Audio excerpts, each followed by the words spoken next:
all countries that I can think of who have been at war in the last 200 years have used some form of conscription at some point. Um, the question becomes, is conscription ever justified? Is it ever okay? Or is conscription an evil practice that we should do away with? Uh, and we have gathered quite the crowd to talk about it and to discuss it. And yeah, let's get right into it. Let's give the mic first and foremost to Quibbles over coffee. Quibbles, open us up. Give us what you got. Hello. Okay. Yeah, I think we own our bodies, and I think if we own our bodies, that the government does not have a right to take hostile control over our bodies. I think it's slavery.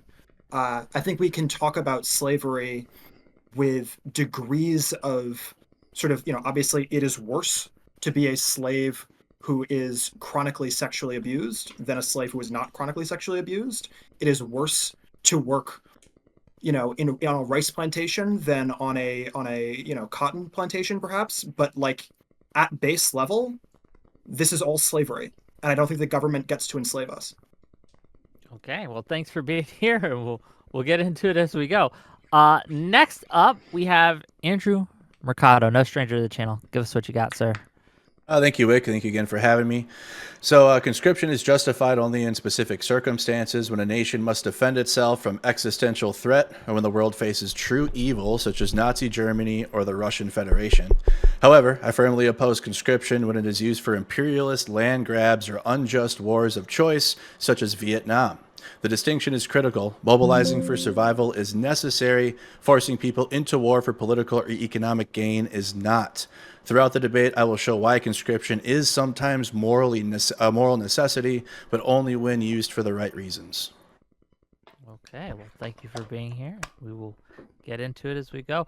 Next up, he's been on my show a couple times now. Timothy M. Holt.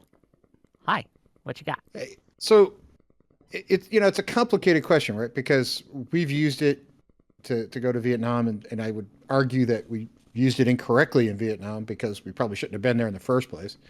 Leave that part out of it, right? But then in World War II, we also used it, but we also had this flood of volunteers who were volunteering faster than we could sign them up in some cases. So I see the justification for it, but the trouble I have with it is I think it depends on how you define conscription, right? We drafted people, but we put them through the very same training that our volunteer military would go through. Russia conscripted people, pulled them off the street, handed them a coat and a rifle, and said that way. Right? So there's a big difference in degrees of conscription across the history of man. So I think the answer is it really, really, really depends. Okay, well, thanks for being here, and I guess we'll get into the nuts and bolts of it as we go through the discussion. And last but not least, and a special thank you to Soy Pill. He's a last-minute replacement for someone who had an emergency, couldn't make it tonight, so give him some grace here, okay? Soy Pill. Yeah, I was going to say I was conscripted into this debate, which you would think would make me anti-conscription. I'm actually on the pro side, but like he said, this is last minute. I'm not coming at this from a deep legal, historical, philosophical perspective. It's simply, look, it's easy to be anti-conscription. War is terrible. War is brutal. People don't want to fight.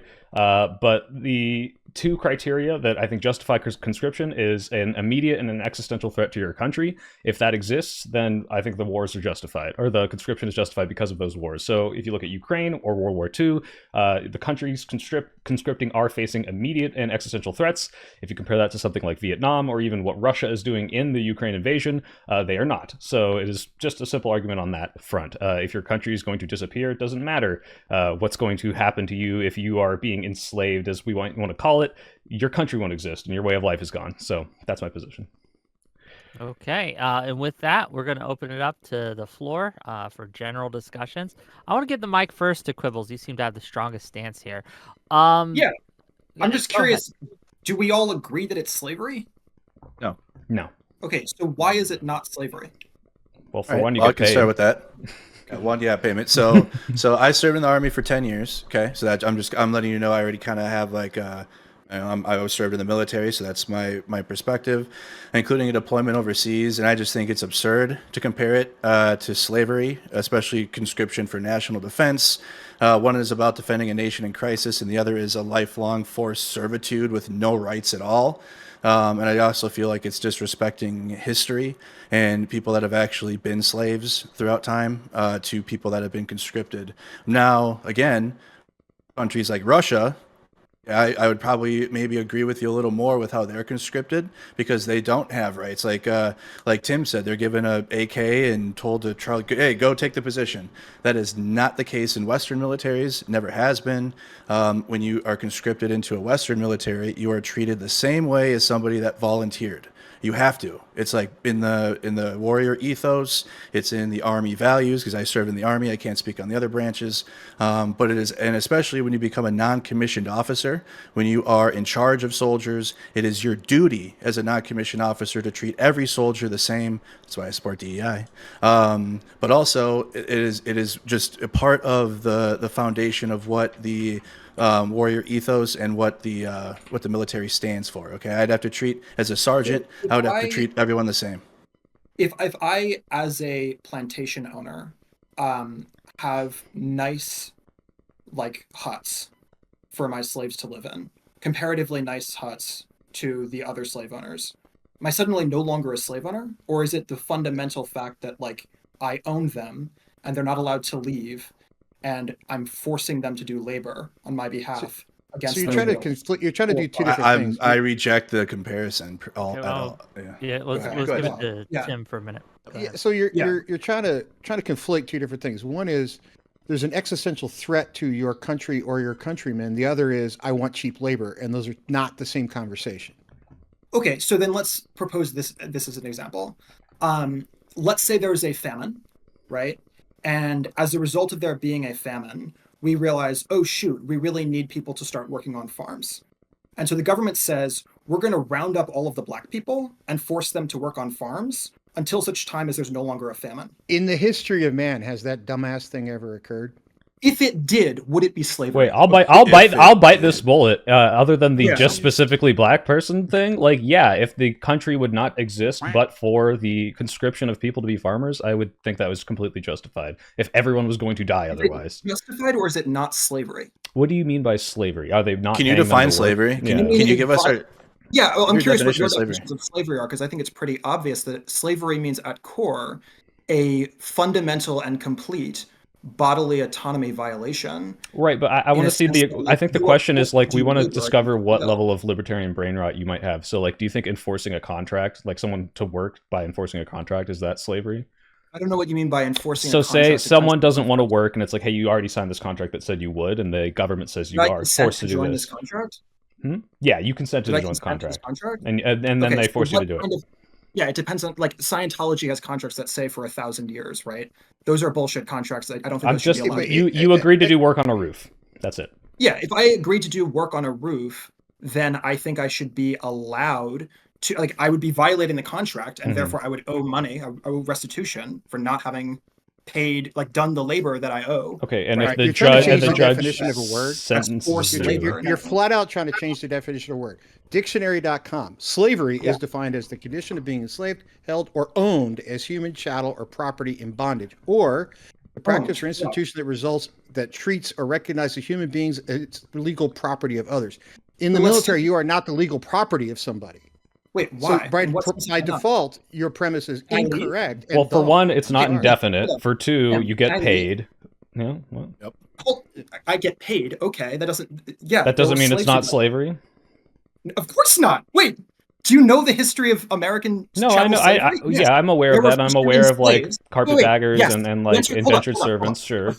No, stop. Sorry.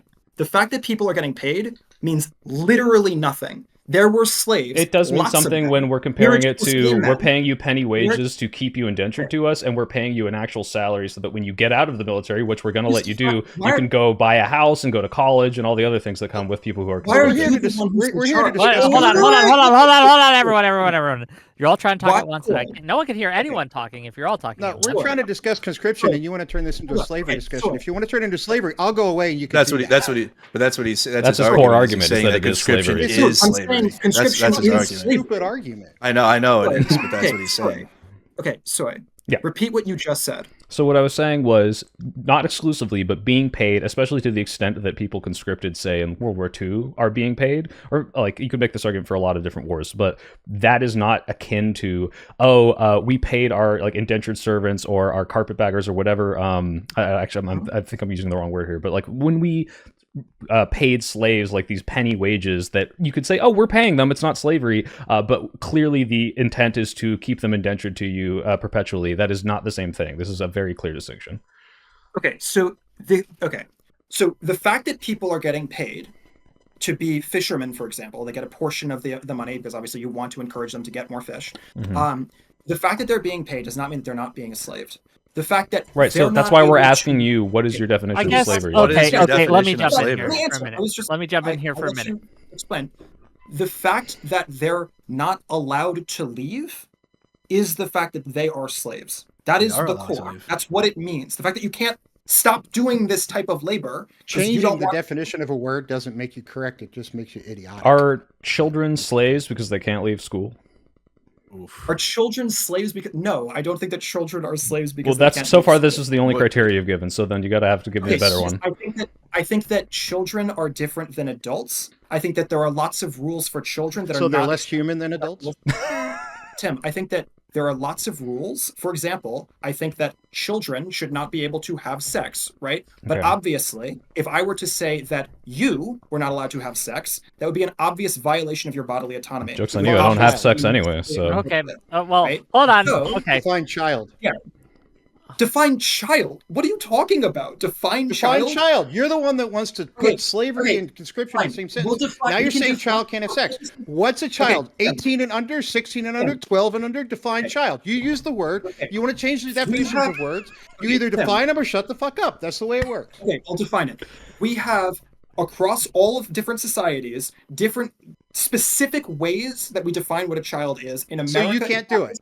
You can't give me a straight definition. I'm trying to answer. It's going to take more than one sentence. You can handle it.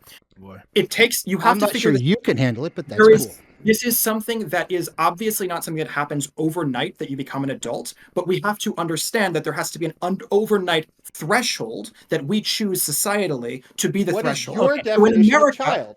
In America, because I'm an American, throw a flag the on American the threshold tends to be 18, which I'm comfortable as a threshold. Okay. If you want to say a flag on the plate, we're not having an age of consent debate today. This is not going to happen. Good. We're not having. This is not what we're here for. Okay, we're not going to have an age of consent debate. The answer for this case. Now you have another topic in the future, Blake. Though. No, please. Well, here I can simplify it then. I mean, so do you think that prisoners who aren't forced to work are they slaves? Prisoners who aren't forced to work. Yeah, they're not allowed to leave if they want to. Are they slaves? I think that people who are who are guilty of immense crimes are categorically dissimilar from people who are just rounded up just by virtue of being young men. Okay, that's fair. So then I guess this is getting back to what is your definition of slavery? Someone who is not allowed to leave a place. So far as the criteria. Being made to be someone who is not allowed to leave and is being made to do forced labor. Yeah. They are allowed to leave. Okay, so now we're turning a conscription discussion into a slavery discussion because he wants to have a definition that he wants to change. I understand. Yeah. So that's not the discussion we were supposed to have. But let's go back to conscription instead of trying to redefine the English language. This is conscription. We're talking about you're trying to redefine a word, and I get it. You want to redefining a word by describing literally that forced labor is slavery. That's what the definition of slavery is. My intention is conscription is different. But, Tim, look, we agree with you, but we can just move on from that. Everyone shut up, because I want this to be at least somewhat productive. So let's stick on that, right? So let's talk about conscription. Whether it's slavery or not, let's set that question aside. Is it ever okay for a nation to forcibly, when they don't want to, right? Someone doesn't want to be part of the military. They don't want to go on the front lines. They don't want to fight. Is it ever okay for a nation to force that individual to go on the front lines and fight? And under what conditions is that okay?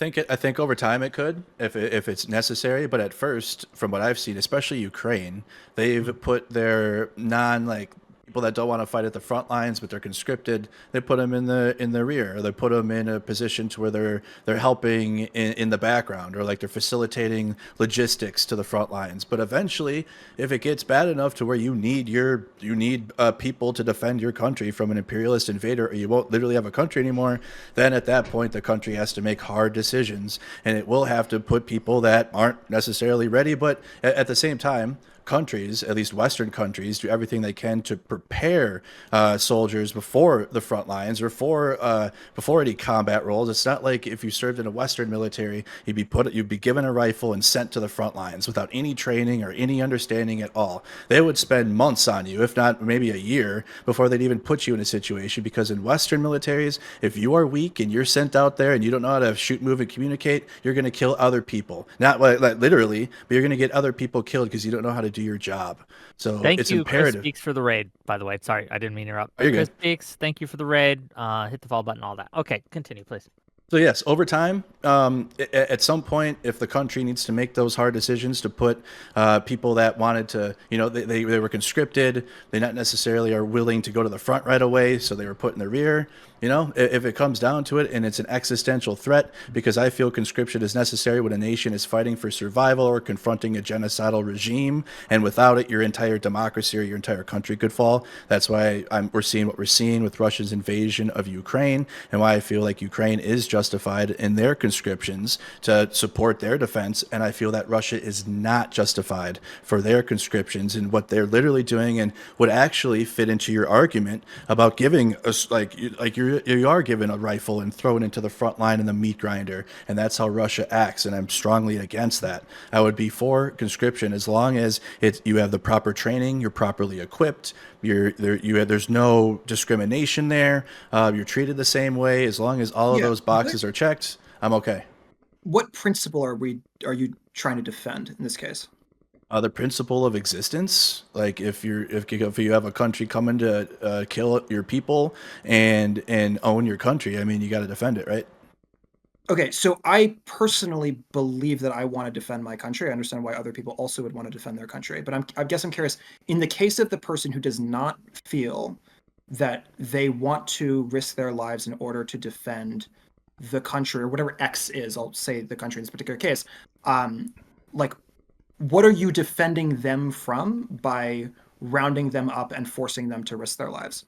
Well, if it's an existential threat to your country, it's defending their way of life. So the only way for them to be out of that, if they don't care about their country getting taken over and losing their sovereignty, is for them to move to a different country. So if that's what they want to do, that's a whole different story. But if they're living in that country and saying, I don't really care that my country is being invaded and my entire, if the Nazis come in and take over America, whatever, I guess I'll just be, thrown into a concentration camp. As part of my definition of how my way of life works, I would include not having to kill people and not getting shot at regularly. You might not have to kill people. Yeah, there's conscientious objectives in conscription. No, hold up. Andrew, you said earlier that there is a situation where even if not yet, I am going to have to kill people, or not yet. You do understand that not every member of the military carries a gun and kills people, right? Conceivably down the line, I might have to, right? I mean, you do understand that for every combat troop, there's like 6 or 7 support troops, if not more. Of course there is, but conceivably, his defense is a defense that would include, conceivably, me personally getting shot at and me personally having to die, right? I mean, if that's what happens, if missiles come in, what are you going to do? It's not like I'm like, hey, guess what? I'm sending these missiles at you. No, it's the enemy. You went to work on 9/11. We're trapped in the tower. So here, let me hit you with this. Let me give good faith with it. Grant that is potentially what's going to happen to me, then you've already granted that my way of life is gone, right? No, not necessarily. If you're fighting for it, it's not gone. It's not guaranteed gone. No. I'm not fighting for it. He's saying if his way of life is to be peaceful, you are taking that away from him by conscripting him. And but beyond that, I've already lost the core of everything, because I've lost my bodily autonomy. I've lost all peace, and I'm forced to literally leave the country in some cases, or at the very least, leave everything that I know and love behind, right? Right. So it sounds like you're making like an individual freedom argument for against conscription. Freedom is, I would agree, freedom is important, but it is meaningless if your country ceases to exist, right? Like, what are you going to do then? Existential wars, national survival comes first. Yeah. It has Why? to. Otherwise, So, what do you, well, what individual freedom are you going to have without your national I think I can survival? elucidate this, because what we're saying is So not, he's- you have certain morals or you have certain ways of life that might be contradicted by the conscription. It's that every single right that you are entailed to right now that is enforced by the government would cease to be enforced as soon as that government gets taken over by the invading force. And Right, that's but the why point is that all of the most core and important rights that I have already been taken away by my government. So you're the trying to make a government of my philosophy. own Trying to make a country, philosophy taking 101 away all of argument, my and rights. it's really not that simple. I'm sorry. You're trying to make a freshman level philosophy argument. It's really not that simple in this case. Okay, so give me the sophomore definition or explanation. Let's say you live in Poland in the early 1940s, and Hitler rolls troops into Poland. You're now German. Your way of life is now changed completely. Whether or not you like it, you are now under the flag of Germany. And in fact, you're under the flag of Nazi Germany. Your lifestyle has changed whether or not you like it. Yeah, I So think you that's a have two really strong choices. You argument. can either put up with those changes or you can fucking move. I think there's a really strong argument, obviously, as to why a Polish citizen should, if they choose to, and they should choose to, risk their lives in order to defend Poland from Germany, obviously, right? But that's very different than should the Polish government I'm trying to address your enslave, very force me. elementary argument Yeah, that says go for it. my way of life might change if somebody invades, but what about my No. way of life? I want my way of life. Guess what? We're talking about a situation where your way of life is going to change Okay, unless but somebody goes out and going defends it. Okay, so you're saying that there is a high probability if whoever the enemy is takes over my country, that it will at core destroy my way of life and at core destroy my freedom. Listen, but you're also you don't saying even- that therefore, right now, today, all of my freedoms must be thrown out today in order to defend the potential of maybe my freedoms will be taken away in the future. Obviously, that's absurd, right? Listen, no, it's Well, not, obviously because you're you making don't an need absurd to. bad Yeah, faith you argument, but sure. You don't even need to use like hypotheticals. We already have historical evidence of this and why it's been necessary. Otherwise, we might, as Americans, I'm American, we might have Nazi flags flying from World War II if we didn't step in and help too late. Actually, we should have stepped in earlier. But what you're saying, I think, here is like a volunteer military is enough. So like in regional conflicts, a volunteer army might be enough, but in existential wars like World War II, Russia's invasion of Ukraine, the Winter War in Finland, mass mobilization was necessary. Without conscription, these nations would have fallen. Ukraine, I cover Ukraine every day, so I will admit I'm personally like I care about the country. So it's just obviously I'll admit a bias to that, which is fine. But I also feel that like without Ukraine's conscription that they've had to do to put soldiers out on the front lines, well, yes, they had a wave of volunteers come through. And foreign volunteers came, and they had that. But to sustain the fight that they've been in, they've had... Guys, I'll read all the super chats at the end. Sorry, I can't read them in the middle of a debate.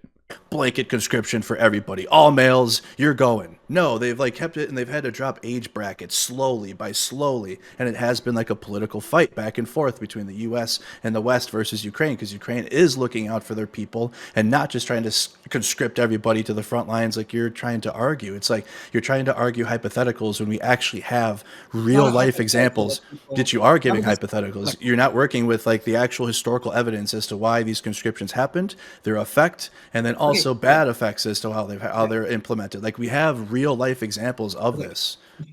Back to my famine example. Famine is real. Famine has happened. I understand this particular way of handling famine hasn't happened, that we round up all of the black Absolutely people. doesn't apply in this situation. So move It's on. nothing. It But- hasn't. It's not irrelevant. Well, no, I see the analogy he's making, but I mean, if you want to famine- move past this, just say, do you support the Wait, wait, conscription in World War wait, II? Like, I don't know why you're interrupting. He just went on a long thing. And I'm well, because trying they're going to disregard your That famine- analogy, but I see what you're trying to say. Sorry. That famine happens, and that famine is an existential threat, which obviously, yes, if you starve to death, your freedoms are gone, duh, right? That famine exists doesn't mean that we get to round up the black people and force them to work on farms. Okay. And that Again, there is Why you are can- you focused yeah, you on can black Why are you people? focused on that? Military conscription What are has you no, does talking not give a about? shit about color. and Dude, that there's you're this just existential arguing to be a threat dick at this of point. That's all Russia, it is. that there's an existential threat from Russia may very well Okay. be true, but it doesn't mean that you get to round up the men and force them to go risk their lives and kill people. I'm gonna play a little bit of a steel man for Quibbles here. He's a little outnumbered. I thought it was gonna be more equal 2v2, but apparently it's You're not. totally fine. No worries. Go for it. So Yeah. we're gonna put our thumb on the scales a little bit and kind of talk about we'll talk to Soy, right? Like you mentioned that people have a chance to leave their country if they don't want to be conscripted. Most countries do not let you leave. So if you were if a we're talking conscripted. about in the immediate of you are conscripted and then I want to leave, but the point is, and this is kind of going back to the contract example, by being in this country, you are agreeing that, hey, like I think all of us, if we're all Americans, we have signed up for selective service. If they institute a draft, we have already agreed to do that. And if we don't want to do that, we can leave right now. If you don't sign up for selective service in America, I think it's a crime. Exactly. No, yeah, you are for. That's what I'm fine, saying. And punishment. the way that you say I don't want to do this is you leave and you go live in a different country. You But revoke wait, your is that- American Well, citizenship. you also, in our country, That have the logic- option to say, let me finish. Yeah, go You for also it. have the option to be a conscientious objective here, which they will put you in different kinds of positions. So we treat it a lot differently. So it's not just you must go carry a rifle and kill people, because that's a bad faith argument. So is we're going to round up only black people to do things. That's a dumb To fucking be clear, argument. the I wish reason I you'd say stop black making it. people only is because To we're be doing this. clear, I want you to stop making that argument. It's offensive. No. The Yeah, reason you I'm have saying to. it is because the reason that I'm saying it is because we're It's rounding because up you like only to be men. offensive. I Men get it. are Go also- ahead. Men are a protected class, so are black people. We are rounding up a specific protected class and forcing Okay, that specific okay. protected class to go Okay, I do don't this. think men are a Not protected the general class. public. I have said- a okay. Okay, Andrew, that go said, ahead. Soy, I got it.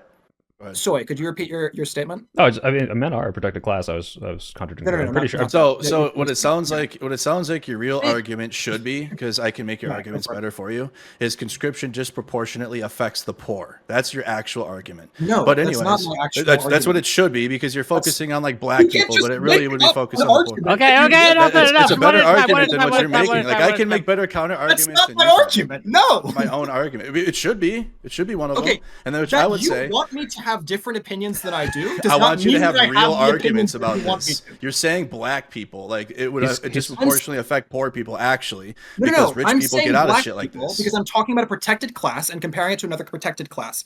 Yeah, But it wouldn't that's the matter. Like reason I'm saying. they wouldn't target protected classes. It would target the lowest class. It would target the poor people. That's how it would happen. And it is a Gender fair is a criticism. protected attribute. Race is a protected attribute. To round up that's not- all of one gender or to That's not round what up happens. all of one race It- is Okay, both okay, protected classes. okay, That's all I'm okay. saying. I have a saying. question, maybe to move a little forward.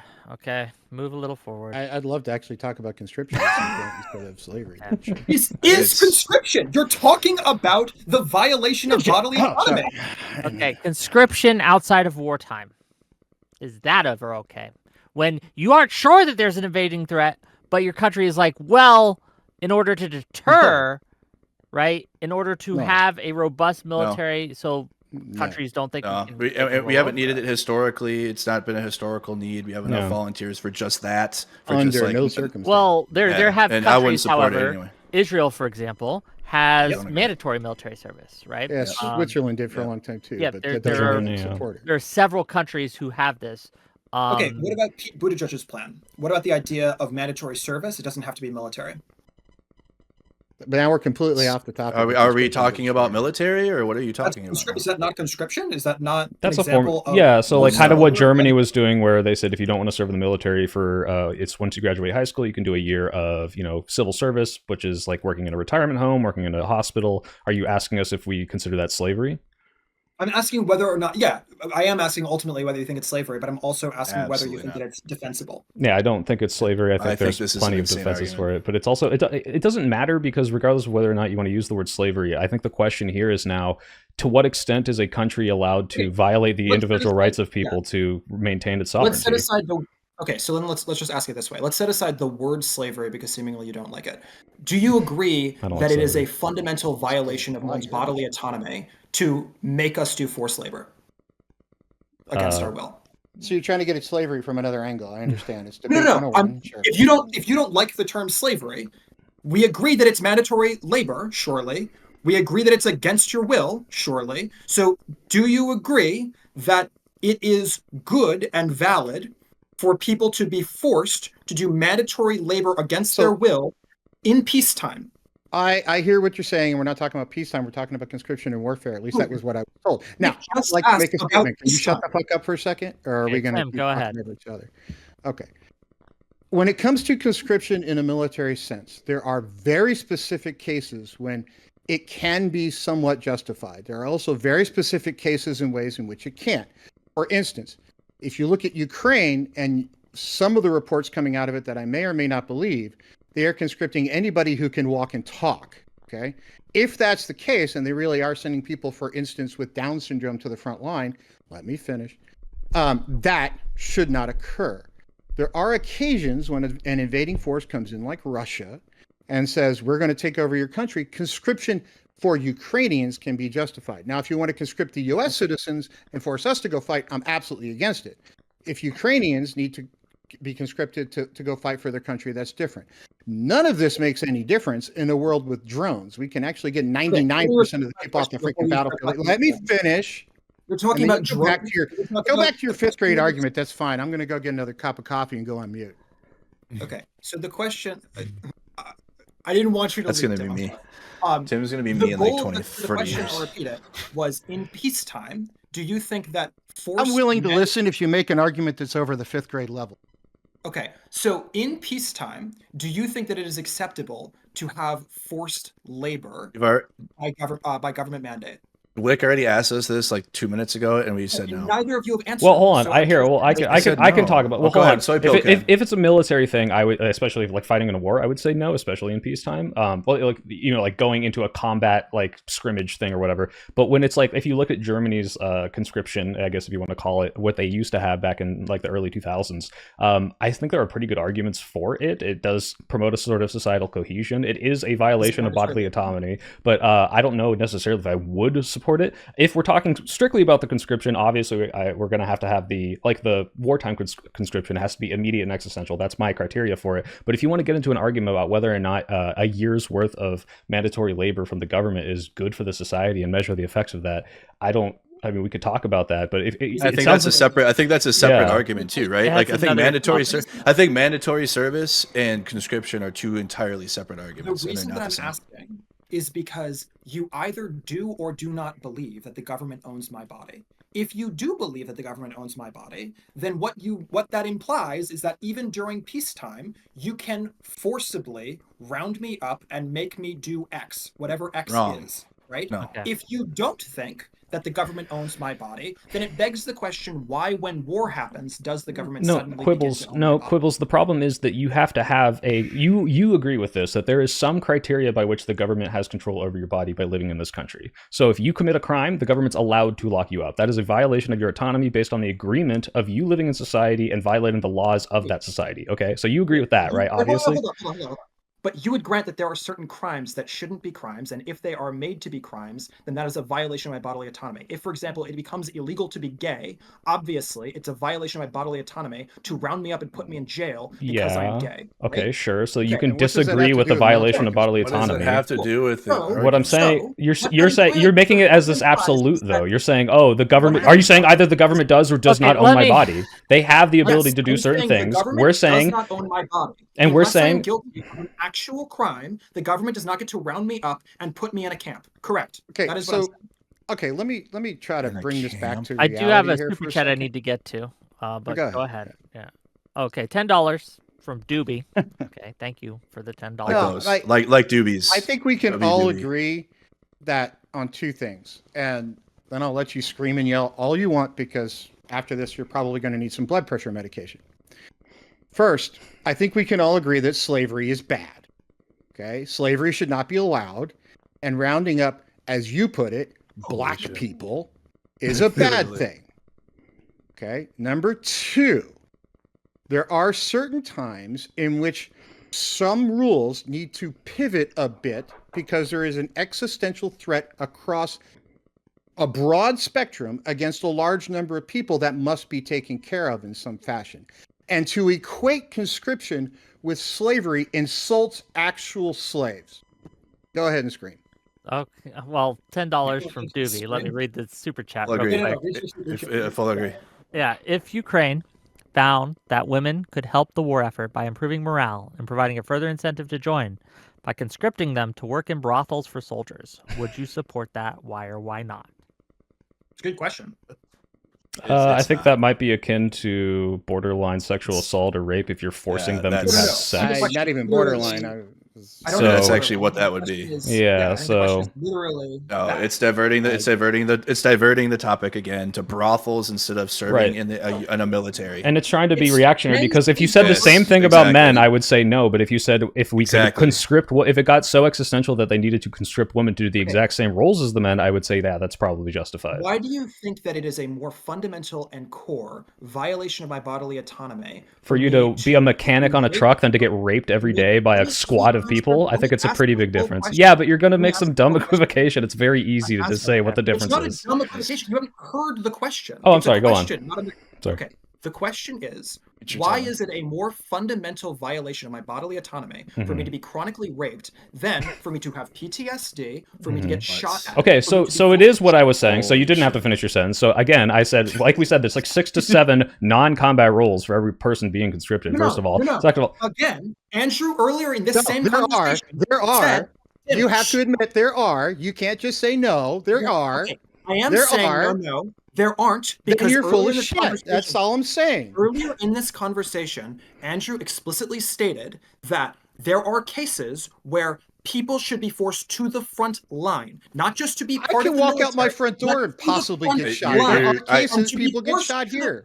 To It's be not even what forced I to the said. front line is obviously a violation. But we're not talking as about that. severe as to be chronically raped. Yes, surely we agree with that. No. no. Under No. no I circumstances don't know what the I fuck agree you're with saying. that. What are we talking about?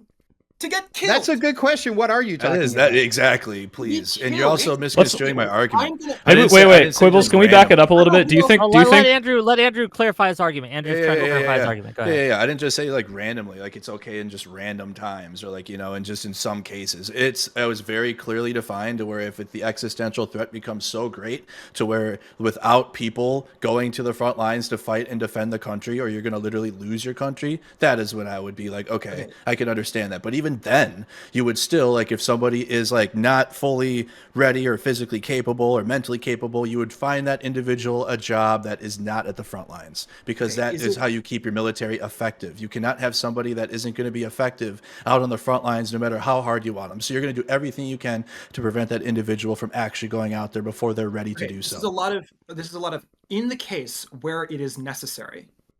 Would That you is- force someone to the front line? I just said yes. If it becomes Okay, so the existential answer is threat yes. So there's becomes no need beyond. for the equivocation. 15 sentences. It's just the answer is yes. So now I'm going to ask another. You need to question. apply that same rule to no Exactly the need for same. 15 sentences and stick to Okay. 2. Okay, if you must have a group of women get raped chronically in order to win the war, is that defensible? Okay, in your reject- absurd. I reject Wait, the hold on. premise. This is a I this is a reject- stupid premise. I reject that. Hold on, You here, just watch answered this. it. Hold on, wait. Wrong. Nope.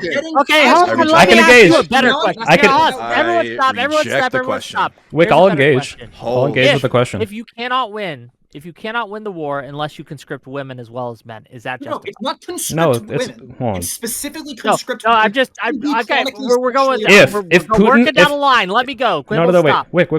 If Putin said he would stop the war if he would rape me and then he would stop the war, I would volunteer myself. I'll bite that bullet, all right? volunteer. That's Yeah. not the same No, as we're not dealing with volunteer. that analogy. No, it's a very simple question. I wish people would answer the question. Is it okay if Ukraine could only win? Let's use Ukraine as an example. Can I take this one because I've actually looked into this one historically. Oh, I was so close to For answering the women? question. Be quiet. For women? Is that possible for you? Okay. Apparently it's not. So I'll just go away now, and you can finish the afternoon love- without. Someone How answer about my that? goddamn question. I'm happy to answer it if Quibbles will shut the hell And then up for a minute. Tim's going to answer it, and I'll be silent while Tim No, answers. that's all right. the question. I'll leave. You take it over, man. Go ahead. It's all you did. Wick, go for it. What's your question? My question is simple. If Ukraine was like, okay, Well, we need more people. We're not getting enough volunteers from the men. We need to open up conscription to the women too. So women over 25, you are now in the line to be conscripted. Is that okay? Is that justified? Yeah. Yeah. Yes. Simple question. Okay. What if they like? Okay. With a caveat to that. Okay. What's the I have a very specific caveat to that. I don't know what MOS anybody else had when they were on active duty, but I've read extensively about World War II and other attempts at putting women in combat situations. Normally, women that are drafted or in the military are always in support positions in the modern world, and in some cases in World War II, they were put in combat. If you were going to have women in combat, you need to, and let me explain why before anybody screams, you need to have separate male and female combat units, because men have in a combat situation, have interlocking fields of fire. I'm supposed to cover specific people. I'm supposed to do things a certain way. In the case when and I forget who it was that tried it, and I apologize for that, but in the case when you try to mix men and women together, men will stop covering each other and start covering the women more often than the men, which completely leaves some people uncovered and out to fry. So if you're going to do that, it has to be separated male and female units. We need anti-simp For training no other reason in than boot men camp. pick it up every time. Fair enough. That Okay. part I think we all agree with. Yeah. They don't. It doesn't work. Okay. Okay. They script Yeah. all the women. Doesn't work. They need to conscript children now, or they're gonna die. I Give had up women and in go my home. basic training. I'm just saying, I had women in my basic training. They had their own barracks that they went to Not at the end of the day. conscripted women. It would be the same thing. Like they would be in our platoon. Okay, like, they would but be the same question thing. again. But again, the question. Now, again, they can't do it with the people they have. They're going to lose. Existential threat. They have to conscript 16 and up now. Is that okay? Is that justified? We can just skip to the end, Wick. If there was an alien invasion and we had to do literally everything in our power, send the fucking I'm not talking about alien invasion, the I'm talking about Kinderguardians to stop our world from dying. I would send the Kinderguardians. I would absolutely arm them and send them out. Okay. Does anyone think that that's No, where I think I'm trying to find people's lines where you're like, my country is not worth sending children to war, for example. it's not. When sending children to war is just you're sending people in to die. That's all it is. At that point, you're probably losing. You're probably done. But You've like lost you try at that point. you try to prevent. Listen, that's start why. throwing nukes at that point because you're just Yeah, or like at that point, yeah, I'm not gonna support children going to war. But Aren't like, you- that, At the Well, point let him where finish. people- at the point where people are- if the adult populace loses, and cannot continue to function without a functioning society, democracy, a government, and the enemy government has completely obliterated it, and you have nothing left, then yes, surrender is probably at that point. But you try to do everything you can to prevent that and fight against it before that point. That is the bad ending. That is the bad point. But yes, I would not to be support sending contentious, children to Andrew. fight. I was memeing, but like the reason Oh, I said yeah. alien I figured invasion you were. was like, if it literally was they're just going to kill all of us. But agree if surrender was an option. But what if it wasn't an option? What if they were just going to kill you all? Would you then send the children? Like it's like, hey, fight to your last man if you can. Like, I mean, at that point, like, I'm not sending anyone. I'm probably dead by that point. So True, like, fair enough. There better not be any, I'm personally not sending sending left anything. at that point. Yeah, the grown-ups better be wiped I have a out. question to Andrew. At the point where you're rounding people up who don't want to be there to get shot at, haven't you also already lost? well, we won World War No. II, so no. That's That's a how they won World War philosophical II. argument That's about so World War warfare, II not was about won. conscription. Winter War was won. Ukraine World is War in the II fight right now. American don't Civil think- War was I don't necessary, think- and South Korea was necessary. I don't think that the majority of people who are at the front lines of World War II were people who, during the war itself, were in opposition to being a part of it, right?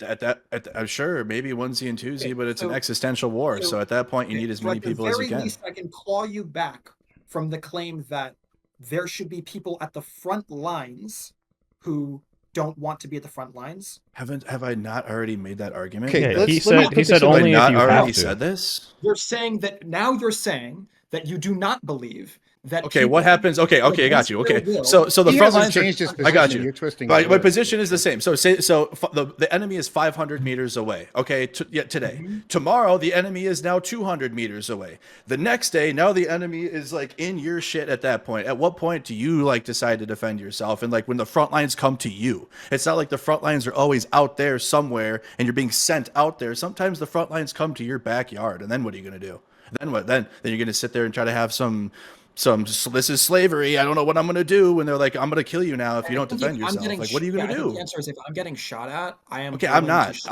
So I'm not. That's a fundamental disagreement. I'm going to defend myself. I'm going to do what I got to do to prevent I don't know why you this. interrupted when I was in the middle of saying that. Yeah, if I'm getting shot at, I'm going to shoot back, regardless of who's shooting at me, presumably. However, that doesn't mean that it wasn't an obvious violation of my bodily autonomy to put me in a position against my will where I was getting shot at. No one's saying it's not a violation of bodily autonomy. We're just saying it's okay or justified based on the existential threat. The argument being made. Just to be clear, stop everyone. Oh my God, let me please talk. Okay, so the argument being made, the sides here, is Quibbles is saying that bodily autonomy, one's personal freedoms, are sacrosanct and should not be violated, right? And what everyone else is saying is that there are specific incidents where it's okay So to violate can I ask you a question? Just a yes, general philosophical but question? before you do, I need to read some of these super chats. I got to make a little bit of money, so allow me to do that, and then we'll go to you for your question right after. I've got a question too. Yeah, but and we'll put you in the Well, line. I have a question. I put you all in line. Okay, $5 from Old School. Thank you for $5. These kids are arguing against conscription and need to learn the difference between liberty and freedom. The former requires active participation. Thank you for the $5. $2 from Nonfon. Is jury duty forced labor? Oh, I was going to ask that too. Thank you, Nonfon. No. Well, no? That seems like It is You go to jail if you don't go. You literally You go to jail. Okay. That seems like a direct question to me, so I'll answer it. I was going to ask you that, The answer yeah. is no. I think that there are certain cases, obviously, it is a violation of your autonomy for me to, for example, kidnap you, right? That's obviously a violation of your autonomy. However, if you are sitting on a roller coaster, right, and the roller coaster starts moving and you say, I'm scared, let me off the roller coaster. I don't think that the roller coaster must stop, right, in order to let you off. Okay, what's that have to 2 do with seconds jury into duty? a 30-second long roller coaster ride, right? This Okay, is what's that have to a do with momentary violation, right? But the broader. What do you think conscription is? Do you think it's conscription forever? You're in the military Conscription forever? argument right there. That is wild. The broader existential is not a threat. When we're talking about something where it is literally talking about years, and we're talking literally about forcing me to go to a completely different country, literally risk my life, all of those things make it fundamentally different. The Ukrainian conscripts aren't leaving for an afternoon, or for, the moment where you have to pay your taxes, where you have to write the thing, you have to physically write the thing, right? That is So what's the cutoff? It's not a week. Is it a month? Is it a year? Is it 5 years? What's the cutoff before it becomes a bodily autonomy violation that you're not okay with? Then? No, the answer is they're all bodily autonomy violations. Right, that you're not okay with. We agree. Okay with the degree. Okay, I think that there is a categorical difference between violating my autonomy for 2 seconds in the roller coaster example. Right, that's why I'm asking, what's the limit? What about roller coasters? What's the limit? Jury duty can be a week or a month. What's the limit? Are you asking me whether I think that people a month into jury duty should be allowed to leave? Because the answer is yeah. Also, they're able to, right? Not always. Sometimes they're always. If you want to get off jury duty, you can get off of jury duty. Yeah, always. Yes. Sure. Okay. In a military service too. Sure. Yes. You're making a bad. You'll have some you're making penalties. a bad faith argument again. The question was very simple. You like these nice philosophical constructs. Here's a philosophical construct. You've been picked by a jury. If you don't show up, you go to jail. Is that slavery? I don't show up. I go to jail for not showing up to. First of all, that's not how the system works in the United States. You don't actually. So you're not going to answer the direct question. Well, that's not how the military works either. I am answering. One, that is not the structure of the United States. I'm glad that's not the structure of the United States. Two, if it were the structure of. You like these nice philosophical arguments, but you're unwilling to engage in one without bad faith. I understand. If it were the structure of a hypothetical system, that system would be violating the person's bodily autonomy in the moment. But I think that there's a categorical difference between an afternoon and forcing someone to risk their life overseas for years on end. Why are you saying overseas? I've already told you it's not necessarily overseas. Like for Ukraine, for example, it's in your home. Conscripts aren't overseas. Okay, so you're making my argument for me, in which yes, conscription is necessary sometimes, but not always. You're literally going to say the same exact thing that I'm saying or been saying this whole time. Beautiful. Yeah. Okay. So at core, you believe that the government should be allowed to do literally. I still got more super chats. I haven't made all my money. Sorry, Wick. Are you used to reading those? I'm trying to read them. People give me money. The money's sparking debates, but yeah, keep going. I know. Gotta give me a little money. Okay, I gotta make some money here. Okay, $10. You guys are being conscripted into my super chats. Okay, $10 from. Okay, go ahead. Yeah, $10 from Doobie. Why doesn't that quote-unquote existential threat standard apply to conscription for brothels to help the war effort? Do you believe having women take a penis every day, too, isn't justified to save the country? Because you'd have to demonstrate that somehow the penis taking is so, like, oh wow, it's like every time a woman gets fucked in a brothel, 1,000 Russian troops die of a heart attack, and like Exactly. You know, like It's it's an absurd hypothetical that's like literally you have to be no brain. Let me time out. No, actual let's stick retard with Doobie's argument. question. Okay. Don't ask your question. We're staying with see ya. Doobie. We're staying with Doobie. Soy, that was insane. What you just Yeah, said was crazy. it I hate was. you. That's terrible. You're horrible. I'm horrible? Okay. You're horrible and I hate you and I love you. Listen, okay? The individual who is getting conscripted, who is forced to risk their life overseas, is not somehow a magic guarantee that we're going to win the war. So too, the individual woman who got raped is not somehow a magic guarantee that we're going to win the war. You need to pay me more money for but this. the quantifiable effect of fixing a helicopter or shooting at enemy soldiers is very different than boosting morale by getting fucked. That's very different. It's not a guarantee, but you either do at core or don't at core believe that these levels of violations of their bodily autonomy can in aggregate be defended because in aggregate, those kinds of bodily autonomy attacks can defend the country. Right, sure. Right? So I don't think getting raped in a brothel helps defend the country, and I think shooting at enemies and repairing tanks does. Okay, so your answer. One more? It's a $2 statement. It's a $2 statement. Testicle Johnson says $2 from Testicle Johnson. Then send the children first. I'll answer it later. Ask again We're later. done. Now, Okay. Timothy. Wait, Timothy, ask your question. Ask your pin question. down Tim. Soy. He's got me nailed down. I'm up against the wall. Let's go. Okay. If Okay, I have a question. if hypothetically, Take some blood pressure pills, dude. I think you need them. Have a drink or some I shit. know what you're talking about. I'm Smoke very a normal. joint. I'm very normal. Wait, let him ask. If hypothetically, Sure. if You love the hypothetically, filibuster. I can see it. It's great. hypothetically it was necessary, as he's interrupting while calling me a filibuster. If hypothetically it was necessary in order to win the war, would it be acceptable to have hundreds of thousands of women? Okay, so get again, yeah, chronically sure. raped? Yeah, sure. If this is in this magical hypothetical world where this is the only way to do it, the answer is yes. I don't think this will ever happen. I think this is absurd hypothetical. But like I said, if Putin would stop and he had to rape me to do it, I'd let him do it. All right, so we're past that. Now we can talk about reality. Can I ask a question? What? Okay, if you're willing to let it happen against you, It's still rape. I don't want to have sex with him. No, it's still rape. Enough.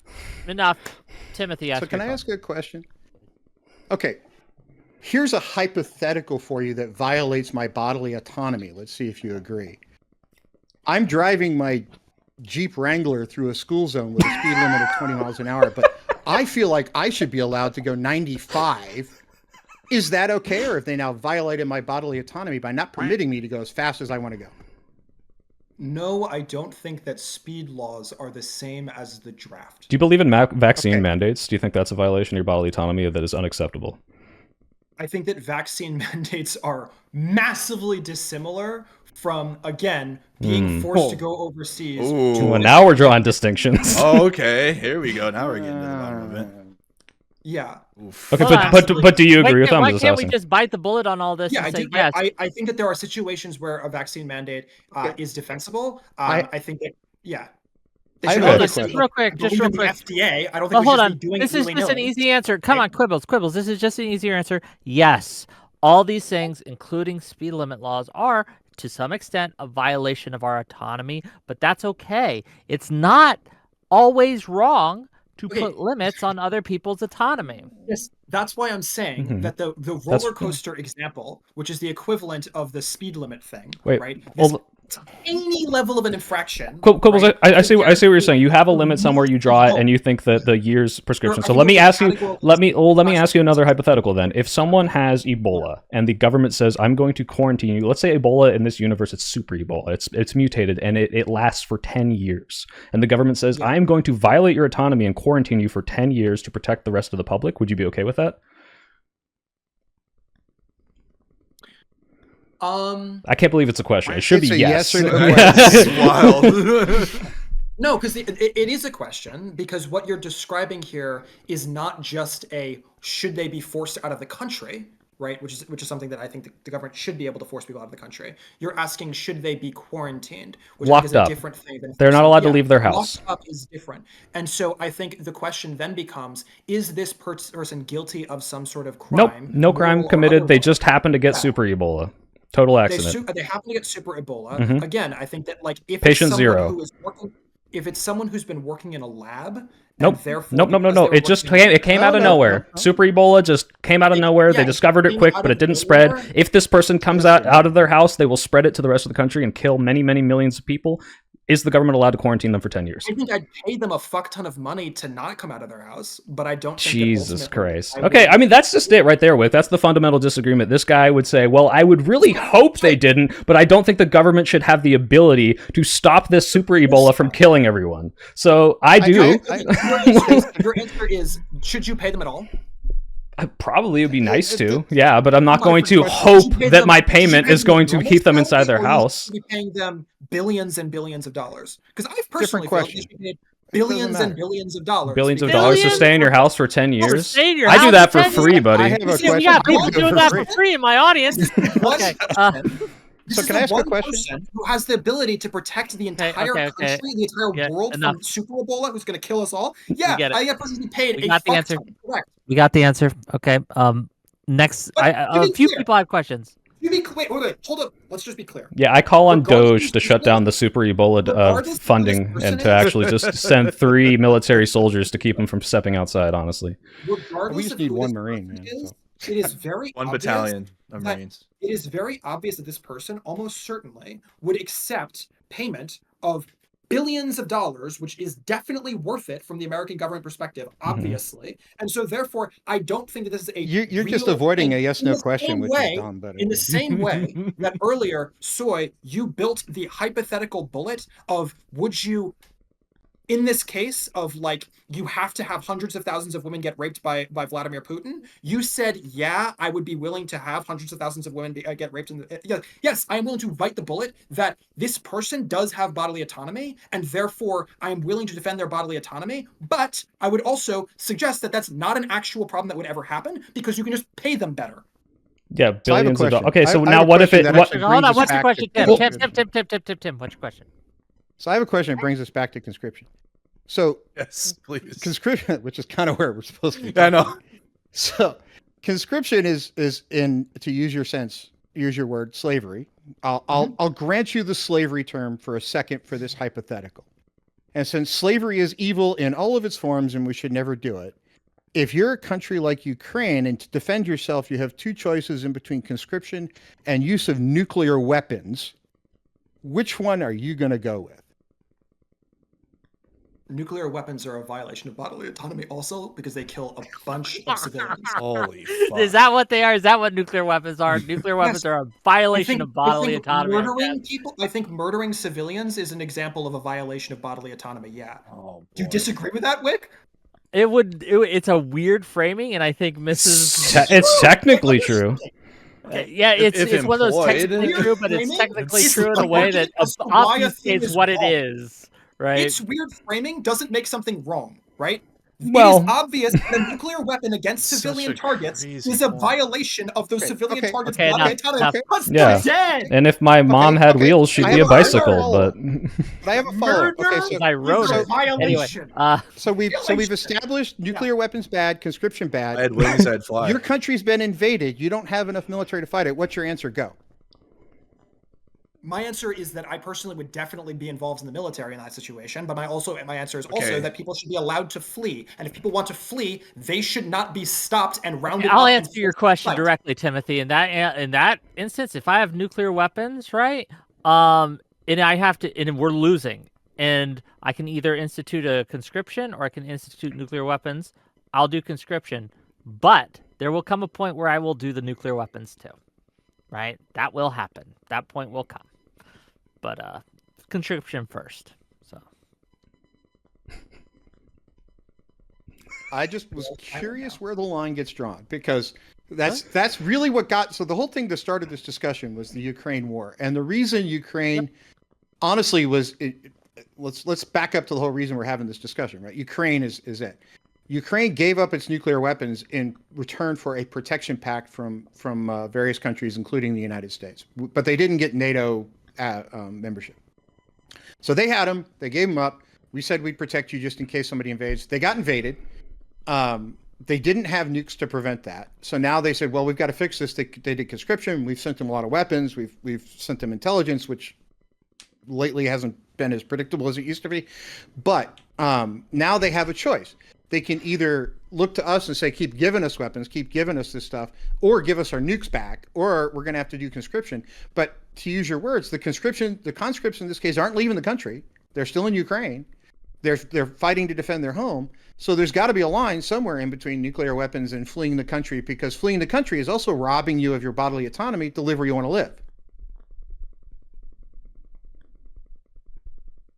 I don't think that the government of Ukraine is the one who's responsible if you're fleeing due to the Ukraine war. I think Russia is solidly the one guilty of that. Hey, but it's still a violation of your bodily autonomy. Right, but he's saying that Russia is the one committing it, and so Ukraine is not justified in doing another wrong because Russia's doing I it am wrong. the one who gets to choose how I'm going to handle the violation by Russia. So if I choose to handle the violation by Russia by defending my country against Russia, that's valid. And also, if I choose to handle the violation by Russia by fleeing for my life to protect my children, that also is defensible. Listen, you live in a society, okay? We live in a society. We have responsibilities as a society at some point. Okay, not always, not every single day do you have to wake up and say, what am I doing for society today? God, I can't wait to just be the best for my government. Absolutely not. That's insane. When you are being invaded and the front lines are now in your backyard, that is when, you know what, you're going to have to be called upon and protect your community if you are physically able to, or if you're able to. I think you just snuck a premise there, which is that protecting society is protecting the government. I think my society is, for example, as a parent, my children. That's not what I'm saying. Right? Defending my children, I think, is more important than defending my government. And so, yes, if I were Quibbles, is what you're saying, like, if it was just a regime change, Quibbles, I think you would hold weight here, but they're coming in and killing and kidnapping people. This is a very different story. Why? Okay. I don't know why you're interrupting. Because you're making a point about how it's like, you're moving the argument again. You're moving the argument somewhere else. You're saying it's not society, it's the government, and that would be true if they just usurped the Ukrainian government. I'm forced to protect not just society, but a particular framework of what society is. Your framework of what society is. But my point we live in a democracy. What do we live in? My core job as a parent, for example, may very well defensively be the protection of my own children. That's valid. I'm not a bad person. I'm not like failing my duties as a member of society by protecting my own children over protecting the country. Being conscripted and going and doing what you have to do is protecting your children. Or in my opinion. leaving. Protecting my kids. Yeah, which people do. Which people do. That is a valid choice. And people do that. And people do that. And they do that right now. If it's a valid choice, then don't jail people for trying to take it. This is going back to the government has a responsibility to try to defend itself, and whether or not you agree with that, and you clearly don't. Jail if they don't. Yeah, no one disputes this. Wait, okay. Maybe I can ask you a question because you. Want to protect my kids, should I be allowed to, or should I be thrown in jail for protecting my kids? I would morally not object to you fleeing. I understand and, however, justify the country conscripting people to defend the country. If you think it's morally justifiable for me to flee the country, then I don't know why. Because if everyone did it, there wouldn't be a country anymore. Hold on, let me short circuit this. Let me short circuit this. The question for the government, right? The government has to. Excuse me. The question here is, how would you morally condemn a man who, in order to protect his kids, fled, and that led to the death of 100 other kids. Would you morally condemn that man? Nope. No? That's kind of a Charlie problem. I would. I might have a problem with it. Yeah, it depends. It My depends. job if, as a like, father. it depends. Sorry, my job as a father is to protect my kid. Like, yeah, no. But as the are they government cool who kids, Wick, or are they like is in lame charge nerds with of roller the backpacks? whole Depends of on the type of country, kids. right? Depends on the type of kid. As the government who is in charge of everyone's kids, basically, right? They have a duty to protect as many as they can, and if they have to force you to stand and fight, I think they have a moral. It is not immoral for them to do so. Again, there's a lot of context here. There's a lot of different things, but on the base principle level, I think that the government has a duty to its society, and if it can, by forcing people to stand on the front lines and fight, right, when they don't want to, that they should. Yeah. For example, in the military, right? Even non-conscripts, even active duty members, they can't go AWOL, absent without leave. They can't just leave, right? You can get punished for that. Normal jobs, you could just quit. You just like, deuces, I'm out. Military, you can't really do that. They do kind of own you when you sign on that dotted line to a little. Oh, that's very clear. Extent, Yeah. Right? Yeah. Even when you volunteer, that's made very clear to you. Absolutely, absolutely. Uncle Sam's got that ass. Exactly, and the government.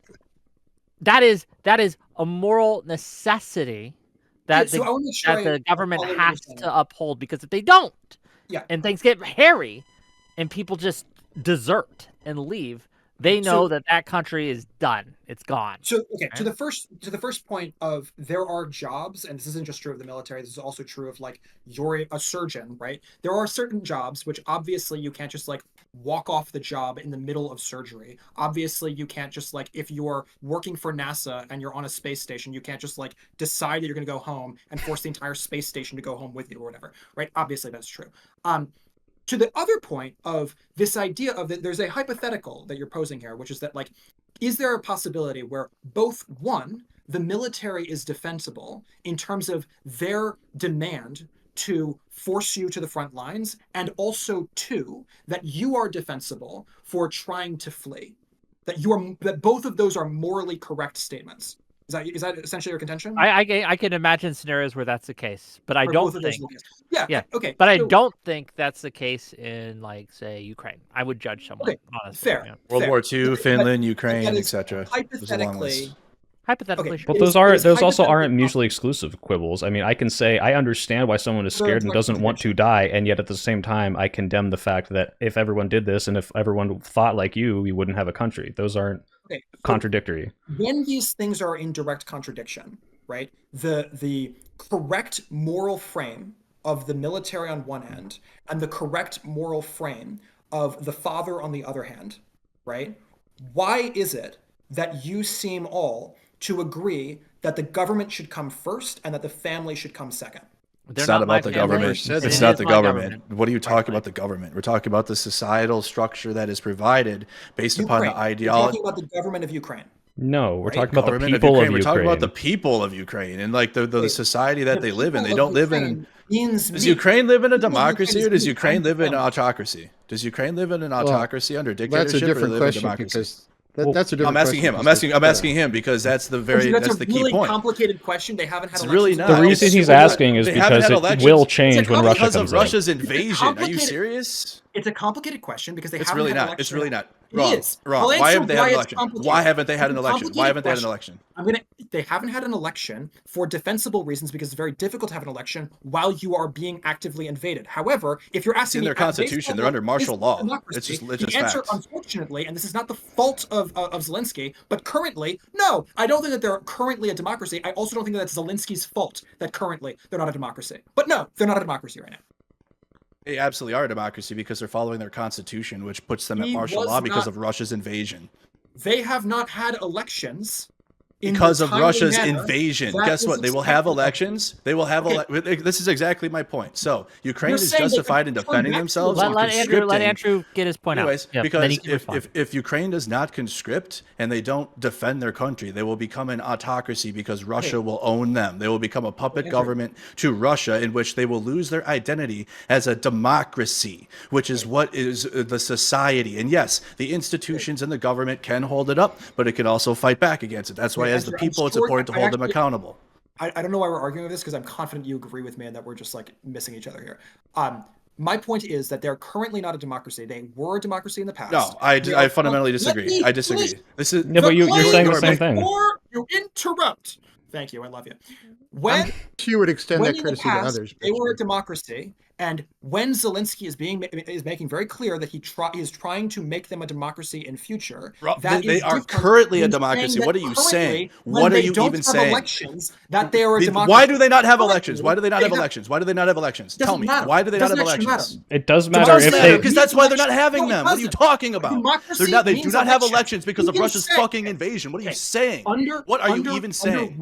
Under Rome, right? Under the Roman Republic. Under there were Rome? certain Under Ukraine's situations- constitution? Dumb fuck. What are you even saying? They're under martial law because of Russia's describing a invasion. What are you situation talking about? where you can What are you have even saying? momentary dictatorship in order to try to What? protect Momentarily the dictatorship? It's future in their of not a constitution. Okay. They are Yeah. a democracy. This is What are you almost talking this about? is- That it's in the Constitution doesn't mean What that are it's you- democracy, my friend. Constitutional monarchies exist, okay? Doesn't What make the it fuck? a democracy. Constitutional isn't democracy. if it's a voted on and democratically agreed upon constitution, is it Yeah, not if a the democracy democracy? agrees, if people That vote, there's currently hold on, let a- me ask you this, Quibbles. Currently If not people- serving as a democracy Hold does on. not mean that it's not Hold on. trying to Hold become on. a democracy in Give me future, a second. or that it is not coming Please out give of me a a second. democratic. I understand what you're saying. I'm not accusing you of being anything, right? Like, but just to be clear, if a democracy votes and says, "Hey, under these circumstances, we're going to postpone elections until these circumstances no longer exist," and the democracy votes for that, does them voting for that mean they are no longer a democracy when those conditions do come up Wait, and they follow those You are conditions? describing Hamas. Hamas came to power democratically, and then they didn't have elections for 20 fucking years or whatever it's been, right? So no, I don't think that the Nazis, who also came democratically to power, are still a democracy during this period where they ceased to have democratic rule. That said, am I saying that the Ukrainian Zelensky government is the same as the Nazis or Hamas? Obviously not, because I do genuinely believe of him and not What of I'm either of those talking other about, situations. just so you know, and why these things are just disanalogous, Please even let at me the finish. beginning. Wick, If I may, let me please. finish.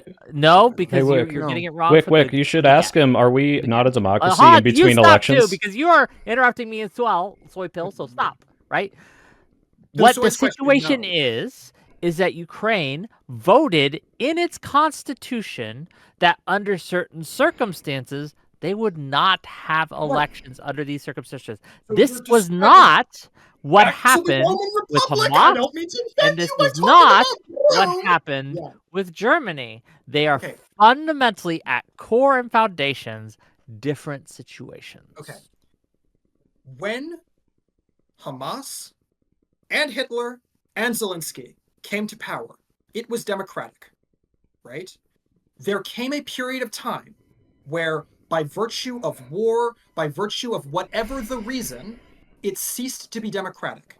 There is a massive difference morally between Zelensky and Hamas/Hitler, right? Which is that I genuinely believe of Zelensky that Zelensky does want to return to democracy, right? That The doesn't last time a mean dictator that in gave this up power. moment, that in this moment where there are not elections, that in this moment it is democratic.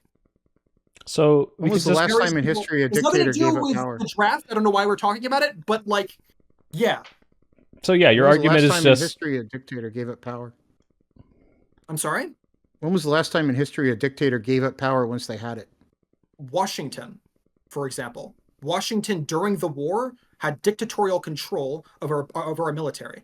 Thereafter, he gave it up. He was Over president our for a while, military and then he was a left. different situation, but it's a bad analogy. But sure, No, go ahead. No, in the United States No, it is. system, It's a bad in example. the but go United ahead. States system, Well, Lincoln, let's use Lincoln as an example. Lincoln suspended habeas corpus and all these things in the Civil War. As soon as the Civil War ended, he gave it back. Yeah, Lincoln shouldn't have done that either. Yeah, but he gave it back is to answer your question. So you asked the last time that's off the United States Constitution makes the president, what do we call them? The commander-in-chief, right? You're being a dick at this point, and I wish you'd stop it. People might actually listen to you. Okay. I'm sorry. You're right. I am being a bit of a dick, and I apologize. It is a little bit weird to have 3-on-1, but you're right. I am being a bit of a dick. Okay.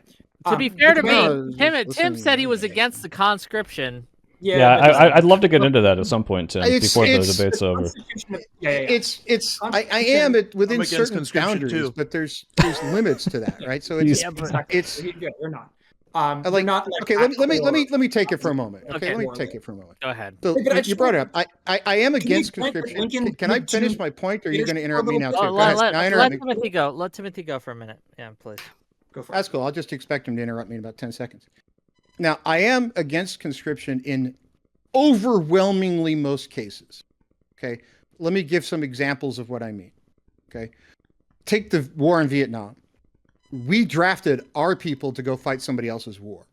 That's insane to me that we did that. Absolutely freaking insane to me that we did that. We did the same thing in Korea. And nuts to me that we did that. World War II, we were attacked. Now, you can make an argument that we were never invaded, so maybe we shouldn't have. But World War II is a very unique situation. Same with World War I. Much different situation that's what's being faced now in certain regional conflicts. So when it comes to conscription, if you try to conscript our guys to go fight in Ukraine, you and I are going to have a fight, like a big one. Okay, absolutely a big one. I'll be the first one flying to Washington and like standing outside the White House, going, "What the hell is wrong with you?" Right? I mean, I'll be the first one there. You'd have to live in town to get there faster than me. Now, if you look at the situation Ukraine is facing, there is an argument for it within certain boundaries. Conscripting or drafting certain people in certain age groups and certain demographics, I'm for. However, some of the reports out of Ukraine say they're constricting people by driving down the street going, that guy looks right, grab him and throw him in and send you out to go to a form of training and go off and fight. The way the USSR did it in World War II, which was, hey, you look kind of healthy. Here's a rifle and a uniform. Go fight. I'm against that. Okay. Now, draftees within very specific, very limited boundaries, I fully understand. But they absolutely, positively have to be given the same training, the same absolute respect, and the same benefits of a soldier who volunteered. You cannot separate those two. And in most cases, and especially in Ukraine and Russia history, they have not been treated the same as volunteer soldiers. Okay, so Tim, you have to meet that criteria. Well, I want Adam. Hold on, Andrew. I'm sorry, Adam. Who the fuck is Adam? Andrew, go ahead, respond because he says something there. I think you want to respond. Really, really quick. I fully agree with Tim completely. With the Ukrainian conscription, it's not just random. It is they're on the list that they have to register for, and it's the people that are avoiding being called up after already being on the registry. But obviously, yes, you'd have a good faith moral argument there. Okay, so the reason that I say, Tim, that you're on the same side as the other two is because, like, they also, I'm sure, are not in favor of drafts just willy-nilly just cuz, right? Obviously, they believe that only the draft should happen in the case where it's a just war.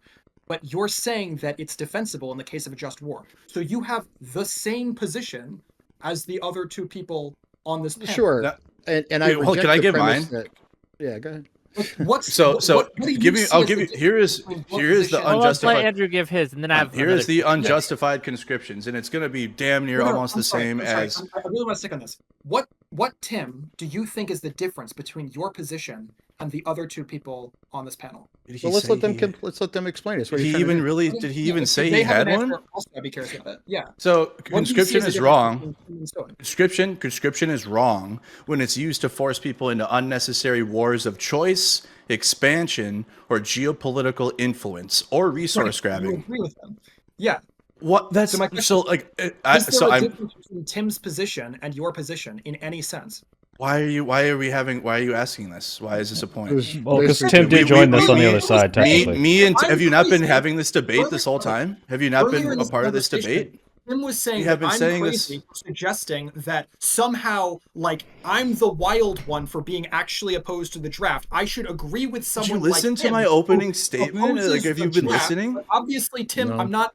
Andrew, I'm Have not you even talking to been you. I'm listening? talking to No, no. I know Very you're not. clear he hasn't been. Is that Tim? You are not on the What is anti-draft happening? side of this conversation. You've never been on the anti-draft side of this conversation, which is fine. I just No, wish you're trying to deal in an What absolute. antelope And I'm What saying is there are happening? Right? You're Can I wanting finish you're my wanting conditions? You're wanting a binary condition, like yes, I'm. Can for I it, no, finish I'm my against it, conditions, and Wick, for a good they're faith different. argument? Yeah, no, go ahead. Yeah, go ahead, Andrew. I'm and almost then- done, and then I'll pass it off. I promise. Yeah, so, yeah. for unjustified conscriptions, I would agree with Tim. The Vietnam War. Vietnam was not an existential threat to the U.S. The draft forced citizens into an unnecessary war.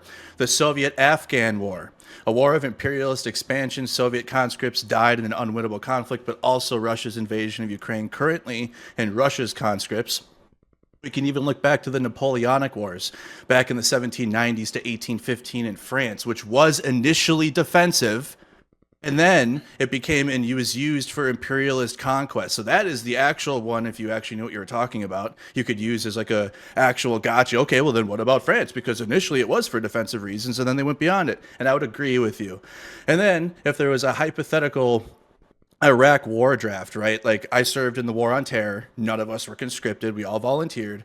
If there was a situation in which there were conscription for that war, I would have been against it. And I would be strongly against that for the reasons why we had number one, we had plenty of volunteers. Number two, it wasn't an existential threat to the United States of America. We were fighting the war on terror across in the Middle East, which you'd probably even agree with. Tim, I think I see what you're saying about the absolutes, and I think we have to turn this around on quibbles and see if there is any possible conscription that you would ever agree with. Like, if a alien force came in and the government, New World Order government, said, if we do not just conscript people, they will kill every man, woman, and child, non-binary person on the planet, what would you do?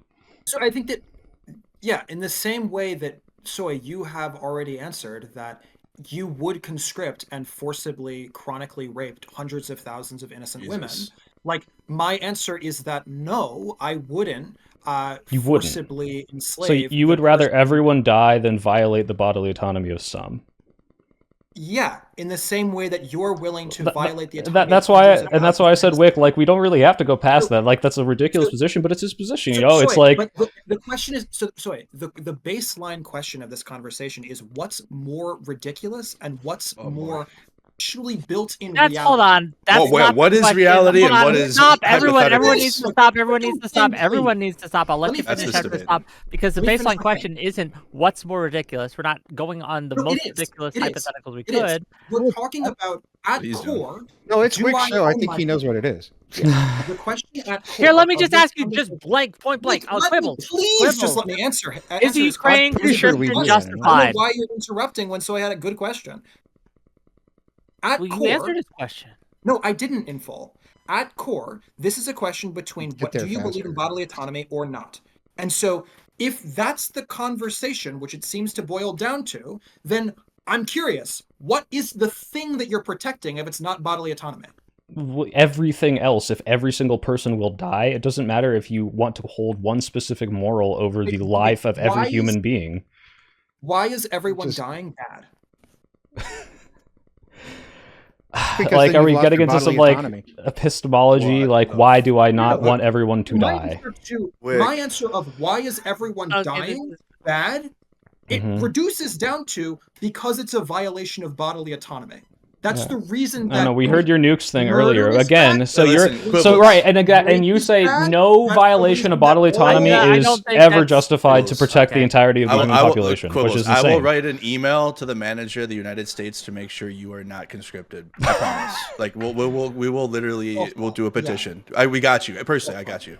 Yeah, no, I appreciate that. No, but wait, no. I really want to drill down on this because like this is insane. What you're saying is you hold the specific moral of bodily autonomy so highly that it's more wrong for you to violate that for some people if the alternative is every single human being and everything we know and understand and all of human history is erased in the blink of an eye. That's what you're saying right now, which is The insane. answer is obviously, I would choose in that situation. It doesn't matter what you would choose. You would say it's not okay to force other people to fight. We know what he would. He's this dumb libertarian brand rot. It's like the free market thing. I wish everyone would just pay good money. Everyone stop! You're a dictator. You're a dictator for life, okay? You are commanding the whole world, Quibbles.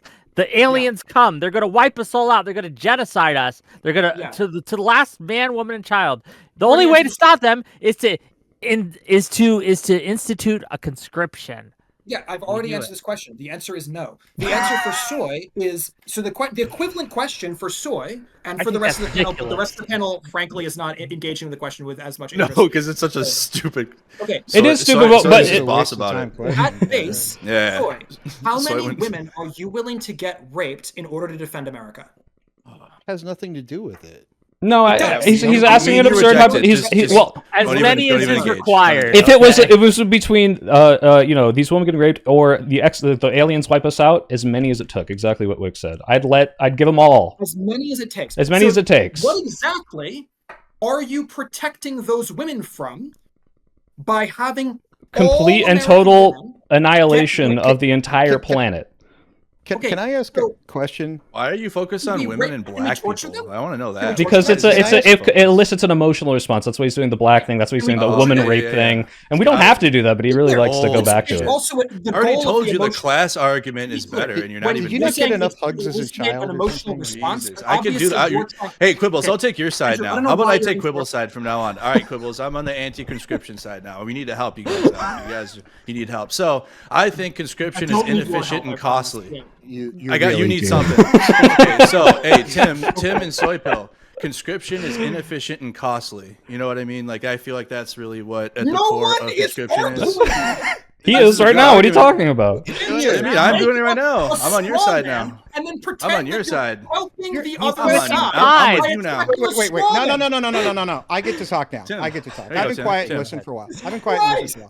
You're yelling at him for a straw man and you bring up shit about raping people? How the fuck is that not a straw man? It's not a straw man. It's just an absurd hypothetical, to be fair. It's not a straw man, and it's also not a straw man. Because you wanted to ask it. I understand. No, it's not a straw man to ask. Did you get chosen for debate in high school and you're mad about it or something? Let me answer. I've never done. I'm like new to debate. It is not a straw man to take something to its logical extremities. It's not a straw man. It's not logical. It's not a straw man for you to ask me, would I round up the innocent people to stop the Ebola? It's also not a straw man for me to ask of you, would you let hundreds of thousands of innocent people get tortured? Yeah, Tim, in Quibble. I'm going to do 2 hours on this one. I'm going to give it to Andrew. I just want to defend Quibbles real quick. I agree with what you're saying, Quibbles. Like, it's just a hypothetical. That's it. It's not a strong. He's not strong enemy. It was okay. Like taking your logical morality. What Andrew is doing right now, or what I'm assuming, and he could correct me if I'm wrong, is doing right now, is he's decided. You know what? There are better arguments to be made. So he's not making your argument.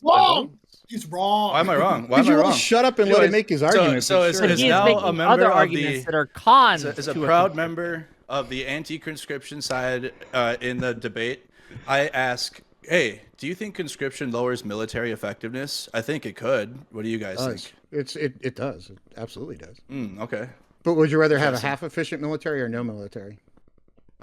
True, but like how much what would the ratio of conscripts be? You know what I mean? Before it became like a problem, you know what I mean? Versus like, because you can only train so many newly drafted soldiers at once. So would you put a cap on that? You know, what would that look like? I think it depends on the level of the invading force.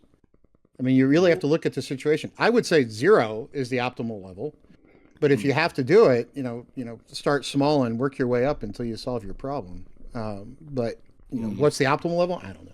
I have actually a really good response to this. Go ahead. Yeah. Yeah, no, a wise man once told me that question, though. In peacetime, that's true, but in warfare, numbers matter. And in World War II and Ukraine today, highly trained volunteers are not enough. You need both professionals and mobilized citizens to win an existential war.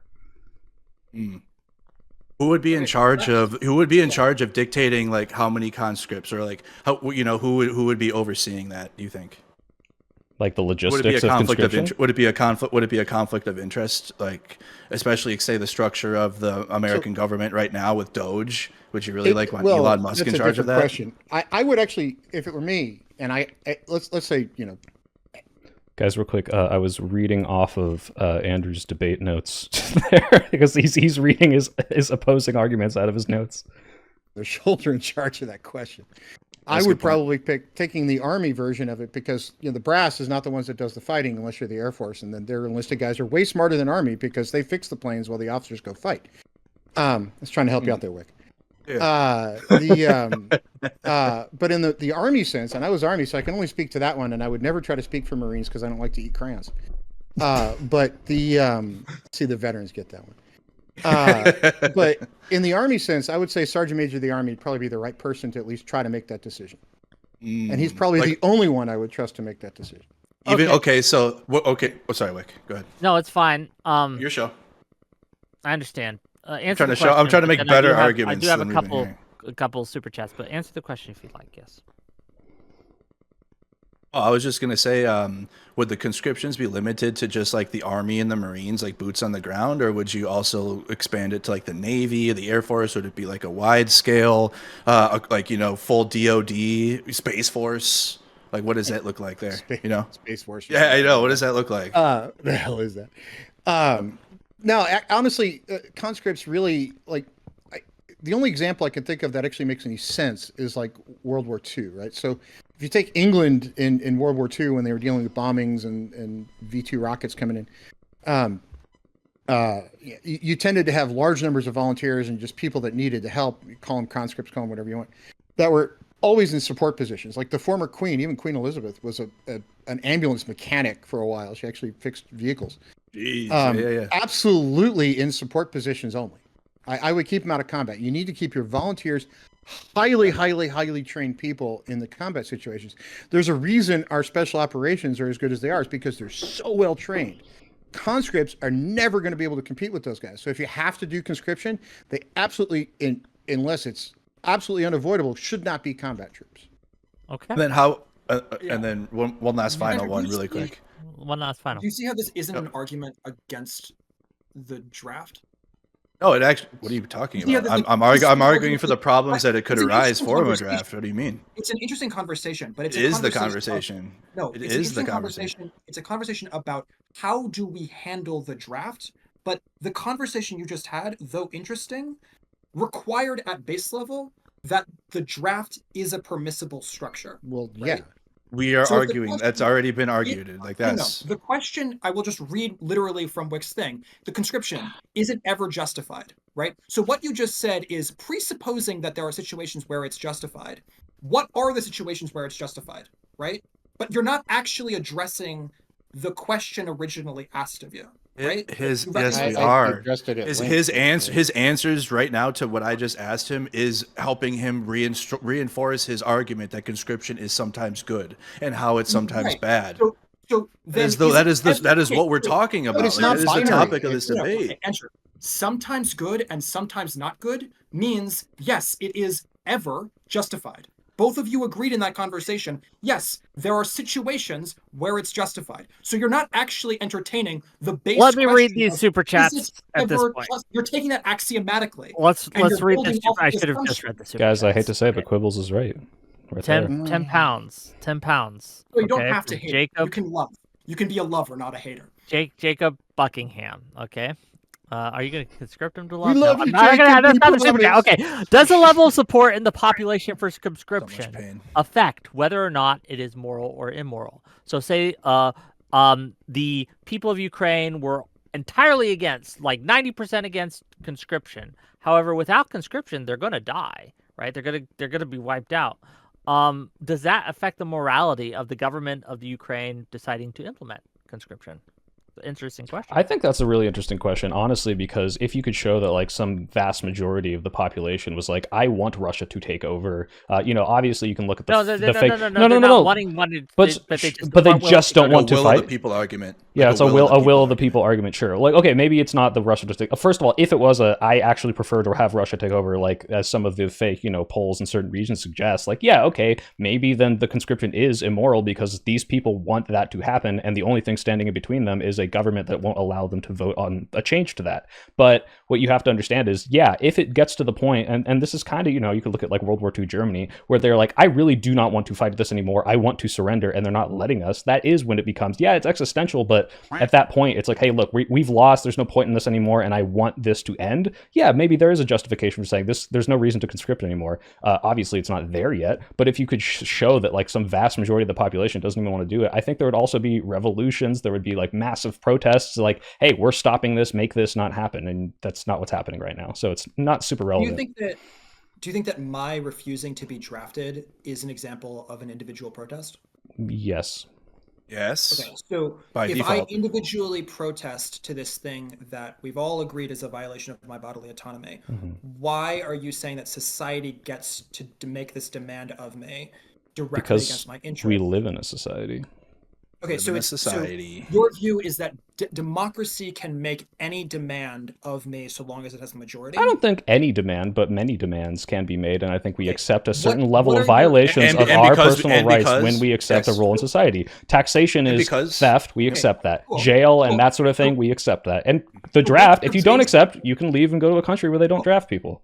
What's your And we have baseline- the stretch to Andrew, be able to stop do that. interrupting, please. What's your baseline of what is and is not a moral thing, like within the realm of acceptable for government to make this demand of the individual? I don't have an exact line. Usually if you give me like a bunch of examples, I'd be able to analyze this case by case. I'm sure like, when we get to the very hypothetical extremes, like the crazy, brothel example, obviously I have an issue with that. But like it's ultimately, I think I kind of view it from a utilitarian point of view where it's like, what is this actually doing? What is this helping? Does it make sense to violate bodily autonomy to throw people in jail? Yeah, absolutely. We should punish people who are going to break the social contract. Does it make sense to defend your country? But if that's the only way you can do it is conscripting people, yeah, I also think that makes sense if it's an existential threat. So Okay. Wait. I want to pin this down. At core, you don't have any fundamental. This is the line. Government doesn't get to pass. I haven't thought it out enough to be able to write like this specific thing, but it's. So what I'm saying but you do have one, line and that's if it's bodily autonomy, which is autonomy. ridiculous because the entire framework of morality in the way that it exists in society you would rather that be wiped out than violated is insane. So yeah. What do you mean? I'd rather it be. You would rather aliens destroy and kill every man, woman, and child on the planet than violate any of their bodily autonomy. Do I believe in free speech? Not absolutely, but in most cases, yeah, sure. You're an American. You believe in like the basic. Yeah, to an extent. I don't like that Trump's locking up that Columbia protester, but I definitely agree with that. 100%. Yeah. Jesus Christ, Doobie. Okay, Doobie, thank you for the Well, $50. So many different topics. I love it. yeah. Blake.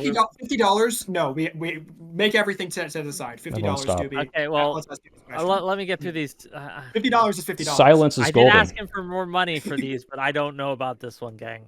But $50 is $50. $50 is $50. You're sounding like me and my Putin hypothetical. First, I'll do this one. $10 from Michael Dale. How much to end this abomination of a 50 debate? rubles. Are we allowed to throw the word retard around? Yes, retard is allowed in my spaces. Okay, you can. And I know, I'm right $100 here right now, and I'll end it all. I'm I'll standing. cut the debate What do off. you mean? And I'll end the debate for $100. Throw me $100, and we'll stop it right now. That does create. You can turn your computer off. You can leave. Right. Yeah, but look. No, hey, if you want to give me $100 to stop this, I will. $50 from Doobie. Okay, here's a question. It's Doobie, not me. Okay, and he'd like an answer from all of you, please. I'm worried. Oh boy. How many children would you personally be justified Jesus. in violating if it was the only way to save humanity? One a day. Holy fuck. 1 million, all of them. What's the limit? All right, of I'm this gonna go. existential I'm gonna go question? first. If it turned out that the way to stop the alien invasion was we found a special chemical in little boys' foreskins and we had to extract it, I would every single foreskin, get them all, and we stop those aliens. Absolutely bite that bullet, because otherwise we all die. Now, there's a fun argument, and I don't know if anyone's read Ender's Game. If you can think about what is the limit to which I am willing to commit moral atrocities to save all of humanity, it is actually, there is a line somewhere, and some people might say, I'd rather humanity die out than, hey, we have to go to every planet and kill every single fucking alien just to get our resources, or we have to commit genocide every time we want to live. Like, yeah, that's terrible, and there's probably lines there. But if we just have to get a little, foreskin chemicals, I'm doing it. All right, we're saving the fucking planet. So that's unhinged. That's crazy. But I'm curious if Hey, everyone you else let them all sees- die. What would you rather? To be We fair, put some tweezers insane. and get the chemical out of the foreskin, In or your we kill them. defense- In your defense, you are biting the bullet that yes, you would rape all of the little boys Whoa. and also enslave I didn't all say of the I'd little rape them. boys. Well, that's So can you read the question again? What the fuck? Your answer is yes. Okay, Andrew, what's your answer? My answer, by the way, is At no. this point, I'm going to like give a controversial I, answer on I, 0. I will rape I reject- 0 of them.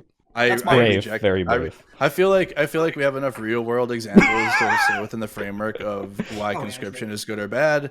Engaging in hypotheticals like this is a waste of time. Other than getting Wick $50 in super chats, Wick on that for sure. Like, I'm not going to argue that. Like, Why and is that's it a probably waste- why these are coming in. It is a waste Why of is it a time. waste Like of we time? have I like real life. Okay, that's why I left Why is MAGA. this a waste of Listen, time? listen. That's why I Don't left. interrupt I me. used to be a Trump supporter. Why? And I said I'm tired of living in a fake reality, and I like regular reality. Hell And guess yeah. what? Why We have is real this- world examples to work with, and you're like talking about Andrew, brothels and you're kids saying the foreskin same and thing shit. 15 times. We heard it.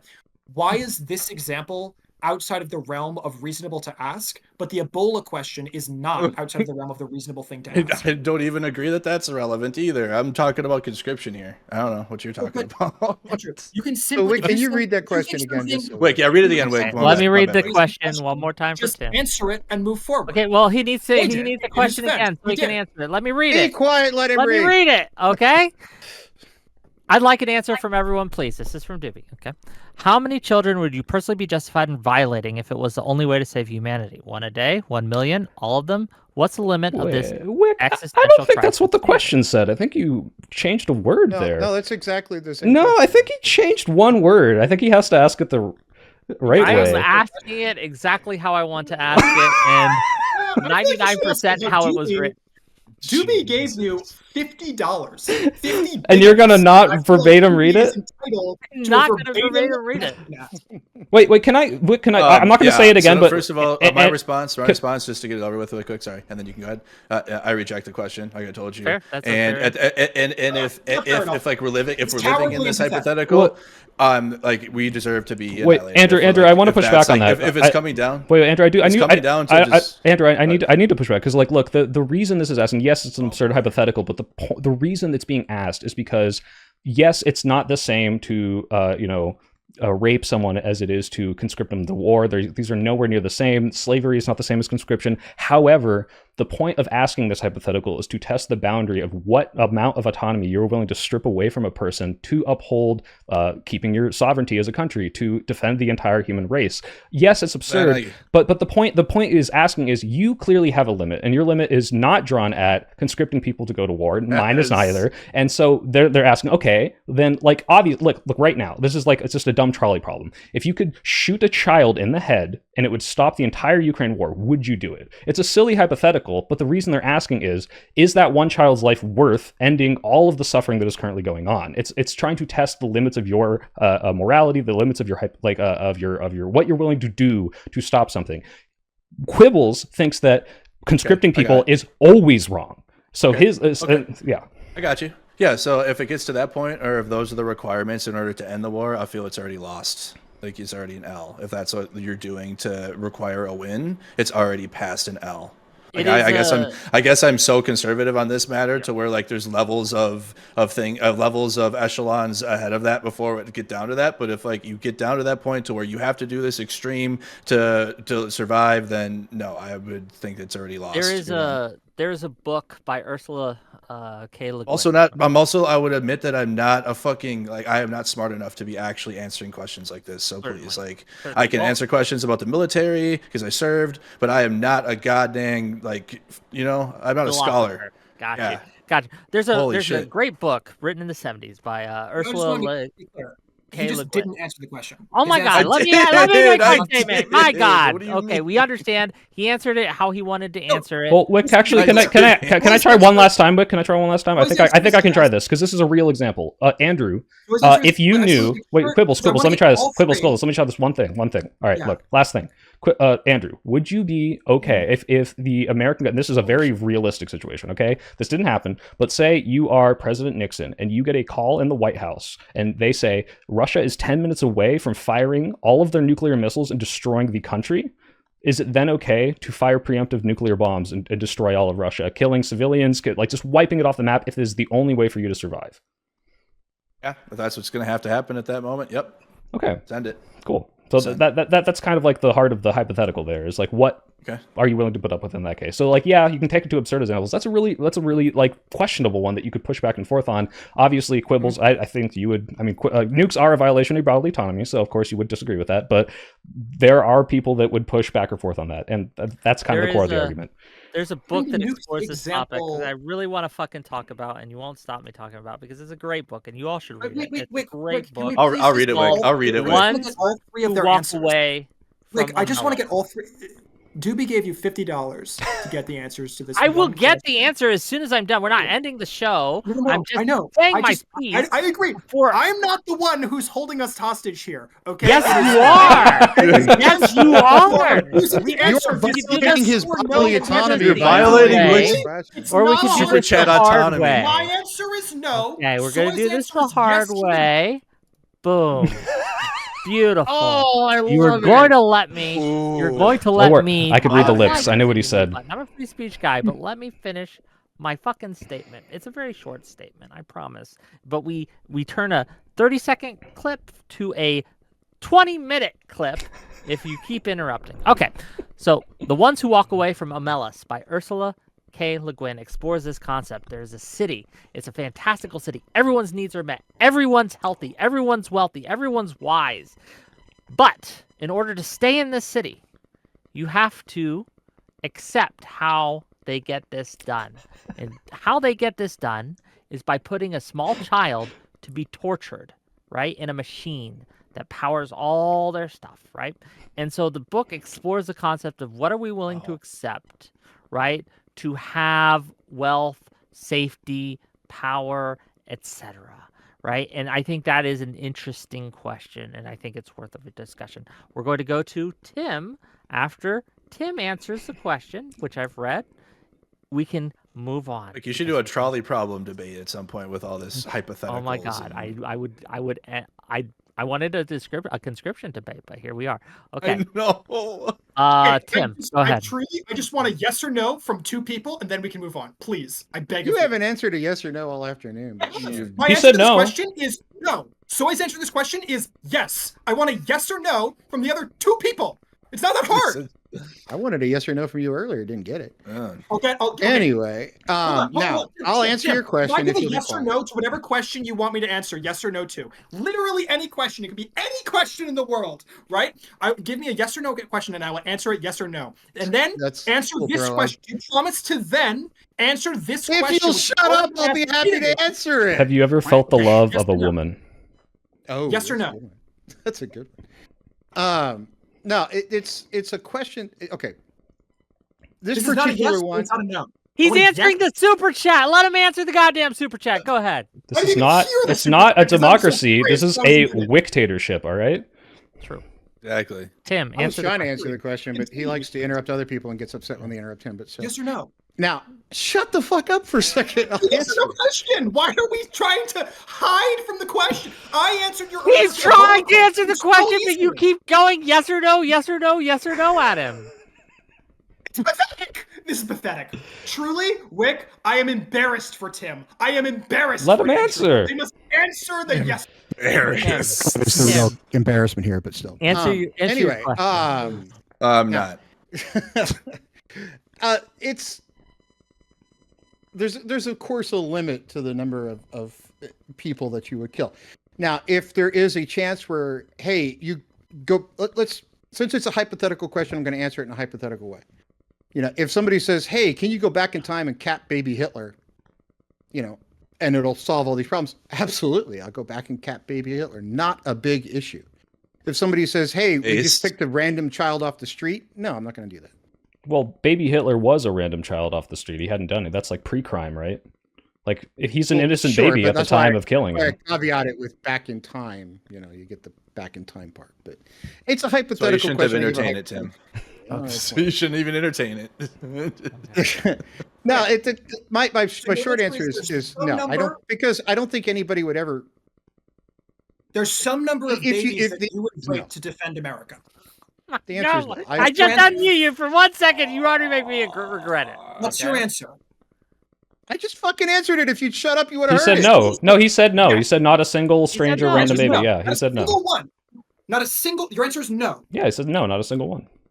Is that hard to believe that I said no? And Soy, your answer is yes. My answer is every single one. Yes. Okay. Thank you. To be clear, absurd, but thank you for actually answering the question. We're getting there. Okay, we got one left. Thank you for wasting our time. Yeah. Only the black babies. Okay. You know what? I don't know why you can't just answer the question. He did! He said he just answered. My bad. Your answer is like, yes, millions of babies. You would rape millions of babies. Oh, whatever. Whatever you conscription. Back to conscription. Okay, the reason that it's being asked, to bring it back to Doobie's question, the reason it's being asked is because there is a baseline principle that I have and that Tim is claiming here in this particular niche example to have as well, is that we believe that bodily autonomy is a fundamental right and therefore it should never be violated in this certain way. But you're trying to make it black and white and it's not. Massively useful to society. We're not utilitarians. We think that there are principles, right? No, you're trying to make it an absolute, and there are no absolutes in life. Okay, so your answer is yes, you would rape the babies. No, his answer is he has a different take on it on a different situation, and your answer is I would never violate autonomy, even if it meant the killing of every single man, woman, child. Aliens explode the world, whatever the thing is, right? Would you rape a baby to stop them? My answer is no, right? Soy's answer is all of the babies, right? Andrew's answer is the black ones, right? What is your answer? I already answered the question. He said not only baby. He said he'd only rape baby Hitler. That's what he said. That's right. Only baby Hitler. Okay. Maybe baby Putin. We're gonna end this because my God, I don't think we're gonna get any better. I don't think we're gonna go anywhere. I think we've circled the drain for 1,000 times. I do have one more super chat that I have to read because they did pay me £10, and then we will give all of you outros. And may God have mercy on all of your souls. £10 from Jacob Buckingham to say, my last question was aimed at both sides. Would conscription become moral if the vast majority of the population supported it? Wouldn't the people be willingly giving up their bodily autonomy? And then $2 from Jeff Lewis to say, Quibbles held this panel hostage. He is a terrorist. He violated my bodily autonomy in this debate. Yeah, he violated my brain. And my brain hurts. Quibbles, to be fair, my brain doesn't hurt. If you want to entertain more hypotheticals after this. I'll be down to talk to you. He's like, talking about baby raping. Let's get him on my show and let's go. Okay, Soy Pill, you can have fun with that. Baseline principles behind our belief. No, I get it. Here's the answer. Here's a simple answer. Here's a simple answer. Yeah. This is a problem with what you're trying to do. Is you're trying to boil it down so all violations of bodily autonomy are bad, and I think that that's not true. I think there are some bodily autonomy violations that I would do in a heartbeat. Like, for example, if you were about to jump off the roof of a building, I would stop you from doing that physically. I would grab you and I would pull you away from the ledge. Is that violating your bodily autonomy? Absolutely. Would I do it? Absolutely. Is it a good thing that I do it? Absolutely, right? So this idea that just because your bodily autonomy is being violated, it's always bad is something I reject completely. Wick, would you stop baby Hitler from jumping off of a bridge? That's yes, because I think we can save baby Hitler. I think it's a good pass. I think it's a solid test for my view, because like my answer is I would also stop someone from jumping off of a bridge, and obviously yes, that is a violation of their autonomy. I would also stop a kid from running into traffic or whatever it is, right? No, I'm not talking about kid. I'm talking about you as an adult. Wait. This actually breaks down your argument perfectly. One more caveat. Okay, Quibbles. You stop them from. Wait. No, because this is no. Don't finish, because this is so much more important. Okay, look, you do stop them from jumping off the bridge, but they tell you for the next 10 years, I'm going to keep trying to jump off bridges, and you have to hold them in a prison for 10 years to stop them from killing themselves. Is that allowed? Nope, I am not going to stop. I'm going to stop them in the moment, but I'm not going to keep them under lock and key and stop them for 10 years. I will. Okay, wow. With that, we're going to end the show. Okay, we're going to end the show because, oh my God. Gang. I am genuinely down to talk to you for further. Yeah, you guys can have fun. But for my end, I don't know why you would do this, but if you like the content, hit the like button, subscribe button, hit the follow button, hit the all that.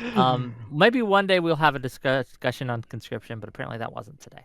And on that note, I mean, we did. On that note, we're gonna give each of these lovely individuals an uninterrupted chance to have a closing statement and tell people where they can find you. I have links to all their stuff in my description, so if you liked what they had to say, if you hated what they had to say, you can find it in my description. You just click on their links, you go to their channel or their X account or whatever, right? And you can find their stuff. Let's start with Tim, and we'll end with Quibbles. You get to go last, okay? Tim, closing statement. I'm honored. Thank you. I just hope everybody learned something. But no, it's the trouble with conscription and any of these things is if you try to break it down into a absolute, it falls apart. Like anything in life, there almost are never absolutes, and everything is kind of situationally dependent. Unfortunately, it's a reality we live in. So you can find me on any social platform you want. I don't hide anywhere. Google my last name. I'm usually the first hit. Okay, thank you for being here, and go check him out, gang. I have his stuff linked in my description. Andrew Mercado. Thank you again, Wick, for having me on another debate and panel. Conscription is not something any nation should take lightly, but in moments of true crisis, when a country faces annihilation, or when global evil like Nazi Germany or what the Russian Federation is doing right now rises, mass mobilization is necessary. However, I do not support conscription for wars of choice like Vietnam. The real issue isn't conscription itself, it's when and how it's used. If we abandon the draft entirely, we risk being unprepared for the next great war of survival, but if we use it recklessly, we become no better than the empires that force people to fight for conquest. The balance is key, and that is the stance that I am defending tonight. And thank you again, Wick, for having me. I wish we had real anti-conscription arguments to debate, but unfortunately we debated against slavery and a whole other slew of just nonsense. But hey, GG's, Wick. This is good. I hope you at least had fun. So I did. Here we are. This is good. This is great, actually. Okay. Next up is the soy pill. Yeah, so like I said at the beginning, I think conscription is justified in the case of existential threat, and if it's immediate existential threat, I think obviously we can go into all these crazy hypotheticals. I said a lot of stupid stuff today to entertain said hypotheticals, but that said, despite disagreeing heavily with Quibble's ideology and libertarian brain rot, I understand where you're coming from and why using these is important. Tim and Andrew, we're on the same side here. However, I do think it would be better to entertain some of these hypotheticals to really explore the reasons why Quibbles believes what he believes. Because had we had some pro-Russian propagandists on, had we had some, anti-war, like peace pacifist person, they would probably be making similar arguments. They would just be maybe not using the hypotheticals to explore those arguments. And that's how you get to the root core of why someone believes what they believe. So despite still thinking Quibbles is dumb, which now I'll talk to you after about it, I understand where you're coming from. And I think that your hypotheticals, although ridiculous, did help me understand more why you're against it, and nevertheless it's still completely justified. Slava Ukraina, or whatever they say. Thank you for being here. I'm Slava. Yeah, thank you for being here last minute. I do really appreciate that. Check out his stuff, and are you streaming on Twitch or are you just streaming in general? You're talking to me? Oh, yeah, I am streaming. I am streaming on YouTube. You can, please. Oh, yeah, raid onto my stream or Andrew's stream. Yeah. And Andrew, I do want to chat with you as well, actually. So maybe if you're still on, if you're still, well, Andrew has more viewers, so you should give them to me. You know what I'm saying? So. Yeah, come over. But Andrew, I'll ping you in a little bit after I'm done with this Quibbles character. So because I do want to chat. Kata Media. Okay. And Quibbles, go ahead. All right. Yeah, my final thoughts are. bodily autonomy good, slavery bad. You can find me on Twitter at QuibblesC. Okay, give me one second. Incredible. Yeah. Because how? Also, what? Soy is better at ad lib like mouthing things. No, I have his script right here. I was literally reading. Okay, never mind. I feel less bad about myself for failing to. I just thought live it'd up be to funny if I did that. Remarkable. Yeah. All right. Cool. Sorry, 1 second. It's I'm seeing. Okay, this is me. You're not coming. Oh, there you are. I need redirect privileges. It's not letting me. Oh, that's for It's Andrew. not letting me raid into you guys on YouTube. You have to ask nicely. Should have it. Pretty online. please, Wick. Redirect privileges. Hold on. I don't know how it works. Channel. Oh, What is it does let permissions? me. It does let me go to Mercado. It does not let me go to you. So Okay, I'll have to figure out how to you do gotta- it. You gotta open Yeah, it. sorry. I gotta tried. open it. Okay. gotta open And with it- that, open her I'll up. see you guys tomorrow. Tomorrow we're gonna have Econoboy on. Tomorrow we're gonna have fuck, who else is? Well, Econoboy's gonna be on there. Fabian Liberty Scott's gonna be on there. A few others are gonna be on there. We're gonna be talking about the economy. Non-Fawn? Should we be worried? Will Non-Fawn okay? be there? Non-Fawn will be there. Hell yeah. Non-Fawn will be there. Okay. The short answer to that one is yes for tomorrow. Be worried. Yes. So tune Thank you in. for your one-word Yeah, answer. I am praying to God there will be less baby hypotheticals. Okay. Let's see if God is real. Let's find out. Okay, and with that, I'll see you guys later. Wait, bye, everyone. What, can you leave me and Quibbles in here? Bye, everyone. Nice to meet you, Bye. Tim. Nice to Yeah, meet you you. guys Bye-bye. can stay. Bye-bye. We'll go to the bathroom before we continue. But Yeah, then, go ahead. we can- I'll talk to my chat a little bit. Yeah, you guys can stay as long as you like. I don't care, right? But Okay. I sent them over to Mercado Media Fixture shit, so I can write into you next. Do you know how to change it? Is there a setting? No, I don't know how. Well, I thanks. couldn't help you. I'm Very sorry. helpful. Do better. What are you, Captain America? The new Captain America? Just telling me Yeah. to do better? Okay. Well, thanks for. Wow, this was a terrible discussion. I don't think, unironically, I don't think it was. I understand it went off the rails and it got kind of ridiculous. We got to understand is this does break down why someone would or would not be for conscription. And No, I get it. It's just that there was a mismatch. And honestly, Tim, I thought you were anti-conscription. I thought you were. Boundaries. I mean, I am within certain limitations, but it's anything in life. There's no absolutes, right? I mean, You said it was evil when you were. it is evil, but it's a necessary evil on occasion. Okay, fair enough. Well, I then should that's kind of explore what that. our argument is, yeah. So Yeah. Okay. War is evil. I mean, I've been deployed. I was post-war on terror, but I was in Somalia, right? But So I guess the more philosophical question is: it evil if it's necessary? And I don't know if that. well, here's my big thing about warfare, right? Is the people who make choices to send people to war are not the ones that have to go fucking fight the thing. So of course, inherently, the entire concept of going to war is absolutely evil and should never fucking occur. But in certain instances, it does become absolutely necessary. The trouble is who gets to decide when that necessary is, and that's really where the weird ass line gets drawn. And personally, when it comes to conscription, I would hope we live in a world where it absolutely never occurs. But I also want to live in a world where I don't pay taxes. So, there's a line that has to be drawn somewhere. So yeah, is it evil? It absolutely is fucking evil. It should never occur. But there are instances where it has to. It's just the way it works. Okay, I somewhat agree, somewhat disagree, but I do have to go.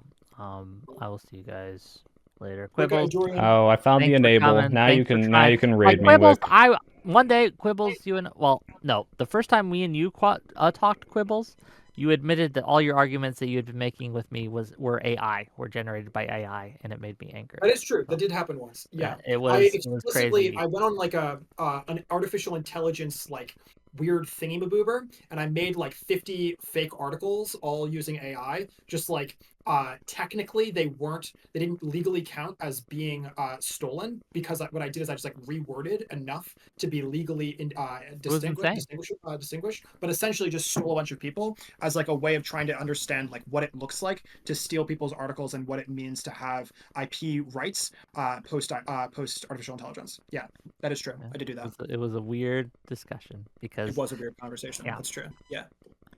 he pulled a soy on me, right? He lured me in with AI, right? And fake Eh. images, if you will. That work was with AI 100% every day. genuine, human generated. And first of all, I didn't lure him in. That was after he agreed. Okay. Like So I agree. completely ancillary.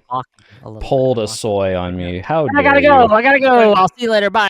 Bye, buddy. Tim, you're welcome to join everyone. I just want to spend another 5-10 minutes with Quibbles here and just kind of break down like where his morals lie, because I fully do not understand. By the way, Quibbles, nice to meet you. It was fun. I understand it got a little heated and ridiculous, but I think I don't understand how you could say I would not violate bodily autonomy to save the human race. Not even of one person. Like, what is then the point of having a moral if the entire human race is dead?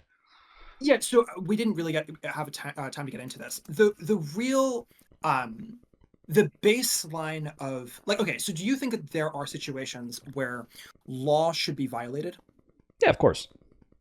Okay, so I think that there are just laws in certain circumstances that should be violated, but I think that they should still be law, even though they should be violated, right? So the real right, answer because you agree with violating real autonomy answer to to save the the suicidal question person, is, right? Okay, sorry, go on. if it were genuinely one person in that situation as you're describing, the real answer is like, yeah, conceivably I might see an argument to violate that one of an individual person's bodily autonomy, but I think that in doing so, it should be illegal, and in doing so, it should be understood to be against the contract of society. Right, and so in make sense? times of extremism or extreme existential threat, there obviously must be some violations, and then there's a limit for sure. Like I said, like Ender's Game, like they're committing genocide, and a lot of people are still debate to this day whether or not that is okay. But there is some level that you would be willing to accept, but you don't want to make it, one, the baseline for normal society, and two, even to normalize it, like you have to have a society that nevertheless condemns it, regardless of doing it to survive, correct? I think that, so Sam Harris, I don't know if you have read this article, but he had a famous article during the time of the, I think it was the Iraq War. Don't quote me on that. I'm not sure exactly which war, but some war in the context of the War on Terror was going on. And he wrote this article, I think it was for the New York Times. It may have been for Wash Post. And it was about a defense of the idea of torture, right? Yeah, in defense of torture. I've read that article. Yeah. Where torture would be appropriate. Mm-hmm. And he made the claim that, oh, well, I'm just in the abstract talking about would it be appropriate to do this thing. Right. But I think in context of what he was actually asking, what he was actually making an argument for was torture now. Well, exactly, because it was in context of the War on Terror and whether or not someone had a dirty bomb that was going to blow up like a state or something. Like, yeah, it was, hey, shouldn't it be okay to have Guantanamo Bay because we are stopping people from killing even more people? It's this like, utilitarian breakdown. Now, the problem with that, of course, is that it's like, hey, but you're one, trying to normalize the idea of torture, and two, ignoring that the torture isn't effective and proven time and time again to not work. Sam Harris in that situation was lying. You think he was lying? Interesting. Okay. I think he was, in a sense. What he was lying about is he was saying that this is just a hypothetical. I'm just talking in the abstract about this, like, thing out there in the ether. If it worked, if blah, blah, blah, blah, blah, if blah, blah, blah, blah, blah, blah, and blah, blah, blah, blah, blah. But in reality, what he was doing is he was defending torture in the context of the War on Terror. So, sort of, but I think he was doing the, like, debate bro thought experiment that kind of we employed a few times in this debate. And it's like, if you... The real answer to Sam's hypothetical, I think, is yes, if torture worked, and if it were the only way, and if blah, blah, blah, blah, blah, blah, blah, and if blah, blah, blah, blah, blah, blah, then we should break the law, but the law should be the law that the law is. Sure. So if we can break down your whole argument and tell me if this is wrong. To the question of, if you're asking me in the context of a conversation about the draft, right, would you do this hyper-specific Ebola situation, which has never happened, very likely never would happen. In that situation, because I definitely don't think that's comparable to like what happened in China, for example. I assume you would agree. Yeah. In the case of COVID. Right. That hypothetical, I think, could conceivably be an example where you should break the law, but the law should still be the law. Understand. Yeah. No. So it's like, but and this is kind of like the whole, hey, should we not hold elections in times of war based on an agreement before? Like, in times of extreme cases, you could violate. And so it's a bad question is my point, right? Like the question. Well, I think it is only insofar as if you just came out swinging with, "Hey, I think there are times in which this is obviously acceptable. I'm not an absolutist. I'm violating bodily autonomy. I think that the draft is one where I wouldn't do it." But then concede that, yeah, obviously in the alien example, you would have to, otherwise my moral framework wouldn't exist anymore. I think that'd be a lot more defensible of a position. But we had to go to that extreme, which is the point is in the context of the reason the question was asked in context was not actually in the same way that my question or Doobie's question, I guess it was, about like the millions of rapes or whatever it was, is not actually about millions of rapes, because obviously that's not going to happen. Yeah. The question about the Ebola is not actually a question about the Ebola, but in the same way that you answered, yes, you would do the infinite rapes, I don't literally believe you.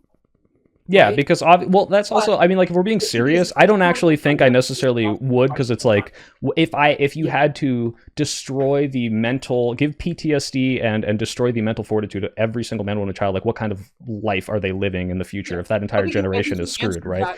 So I think in the context of your broader view, I think you answered that question correctly, even though I don't literally believe that you'd literally do that. Right, exactly. Okay, I understand what you're saying, where it's like, hey, like, my broader philosophy says this, however, in these specific situations, I might do it a little differently. But then I guess maybe we can get to that. Or Tim, did you have a question real quick? Sorry, you were interrupted. No, I was just going to point out that when it comes to some of these things, the challenge is, especially when you try to go to like the philosophical arguments, it ignores the situational arguments. Mm-hmm. So philosophic, like I'm divorced, I have 3 kids, right?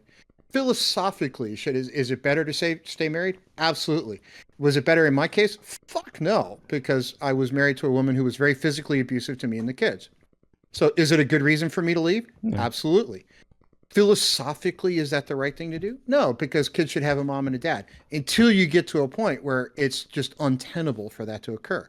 Right. And now as a result of that divorce, which I'm not a big fan of, I do have primary custody of my kids, but she went through court-ordered anger management therapy, and they now have a much better relationship with their wife. So did we violate a particular thing I believe in? Sure. But was it the better answer? Absolutely. Right. Do I think conscription is evil? At its heart and soul, I fucking believe it's an evil thing to do. But I do believe there are situations in which it absolutely is justified. Yeah. Okay. Do you think that it should ever be legally built into the constitution of a country?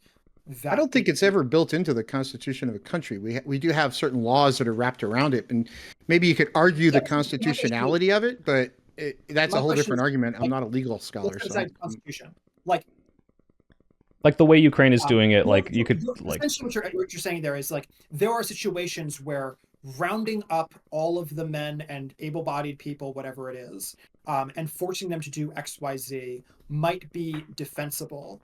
But my question is, are there situations where that should be the law, or are you saying that in the moment where you're under threat, you would do it, but you wouldn't expect it to be legal?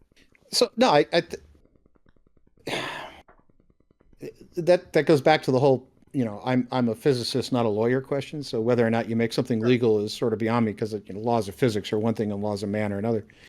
And it also begs the question of, is it ethical, right? So is it legally ethical? So I have a cousin who's a lawyer, right? And I asked her one time, I'm like, is something ethical? She goes, I don't know. Tell me the situation. I'll go look it up. I'm like, it's not something you can look up. It's either ethical or it's not. But in a legal framework, it's a different argument.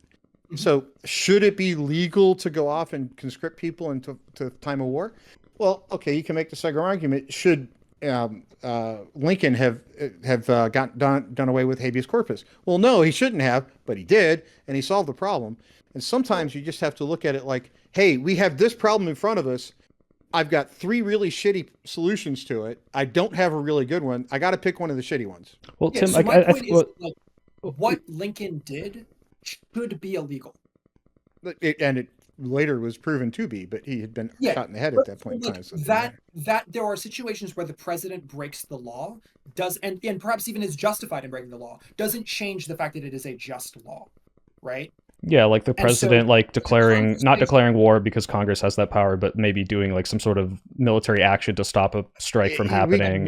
Yeah. Truly, we haven't declared war since World War II, so that's gone out the window. Well, Usually. yeah, Right, that's but much the point is like more- you're not supposed to be able to like unilaterally like declare a missile strike or something. But sometimes they do that because it's like, hey, if I waited for Congress to act, the opportunity's missed or whatever. Actually, legally, I know the answer to that one. Legally, there's like he can do things, but he has a certain number of days to go notify specific people over in the House and the Senate after making that decision. Because let's say, there's 12 submarines off the West Coast.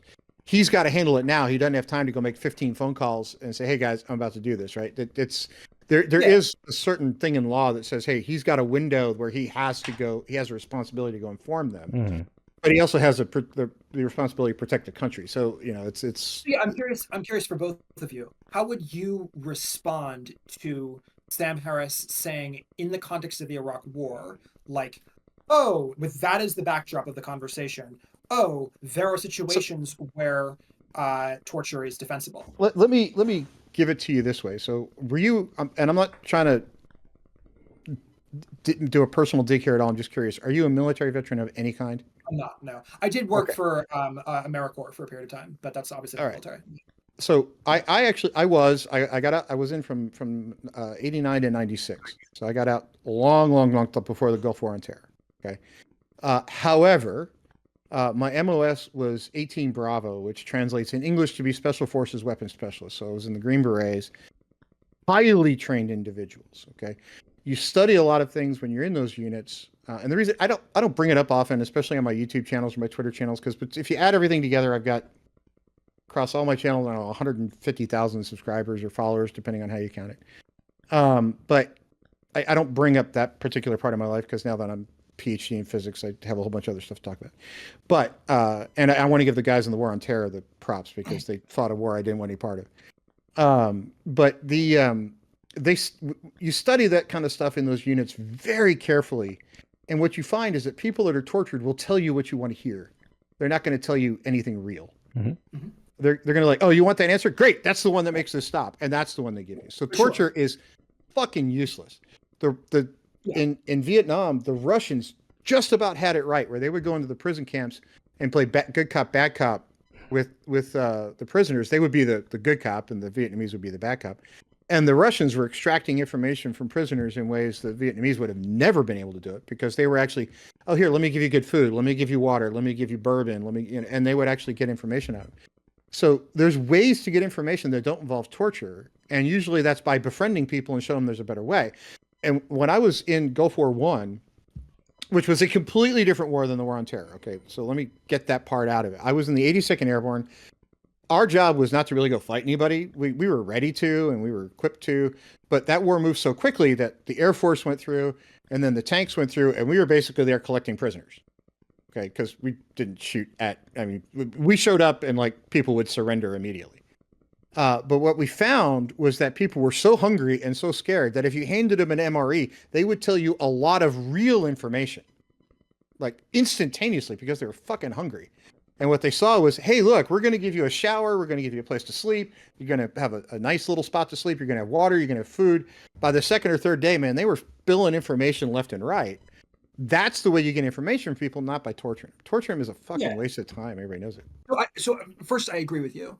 But the second question is, in the context where Sam Harris wrote the article in defense of torture as an abstract, with the knowledge that you have, would you say, I disagree with you, Sam Harris, when he's claiming to talk about an abstract principle, and you're saying the practical reality of this war that I've experienced is such that your abstract principle doesn't apply, or your abstract principle is sort of like missing the forest for the trees, if that makes sense? No, he was doing something that is absolutely moronic in some ways. Sure. He was framing an argument in a way that he hoped nobody would notice when he got to the punchline. It's like, oh, let me frame this hypothetical, and 3 pages later you forget that it's hypothetical. Like, Yeah, so that's talk show hosts do that's this all the time. Sean Hannity does it all the time. Glenn Beck does it all the time. Right? They frame this argument in this weird ass way, and they go, "Great, so you agree with me?" Well, no, I don't. You framed it, and now you're trying to draw a general answer from a really weird ass framing. Yeah, and it doesn't they're ever doing work. the same thing with AI, Tim. All the right winger got on board and said, "Hey, like hey AI, would you say the N-word if it would stop a nuclear bomb from exploding? And it wouldn't. And it's like, this is dangerous. This is dangerous. It's like, look, this is absurd. You're not getting to the punchline. The punchline is, hey, what do I actually care about the ethics in my AI? Is torture, does it work, and is it defensible? But this isn't what they're doing. They're hopping into this world where it's like, well, I don't actually understand this concept, so let me talk about, what would happen if this happened, and you've got 16 different caveats. They don't care. They just want to pontificate about their little thought experiment. So right. So I don't know, can you guys see my screen? Right. So I work with AI every day. All right. So cool. Let me do a little lesson here. When people talk about, it's not gonna let me do it. Okay, never mind. You're streaming your Discord. I don't know if you want to stream something else. It wasn't my plan. So there's different forms of AI, right? So there's the generative AI, there's image generation, there's text generation, and that's one form of AI. And that's one of the things that drives me nuts is the AI guys who are the core AI guys. Now, for context, I do have a PhD in physics. I'm not just making this shit up. Cool. After I got my doctoral degree, I spent 12 years at MIT postdoc in various forms on the research side. I was never tenure track, but I was still there for a dozen years. MIT is the enemy. I went to Carnegie Mellon, so you're my enemy. But go on. It's different schools. I mean, you guys are good at some things. MIT is good at something else. I was physics, and it's different.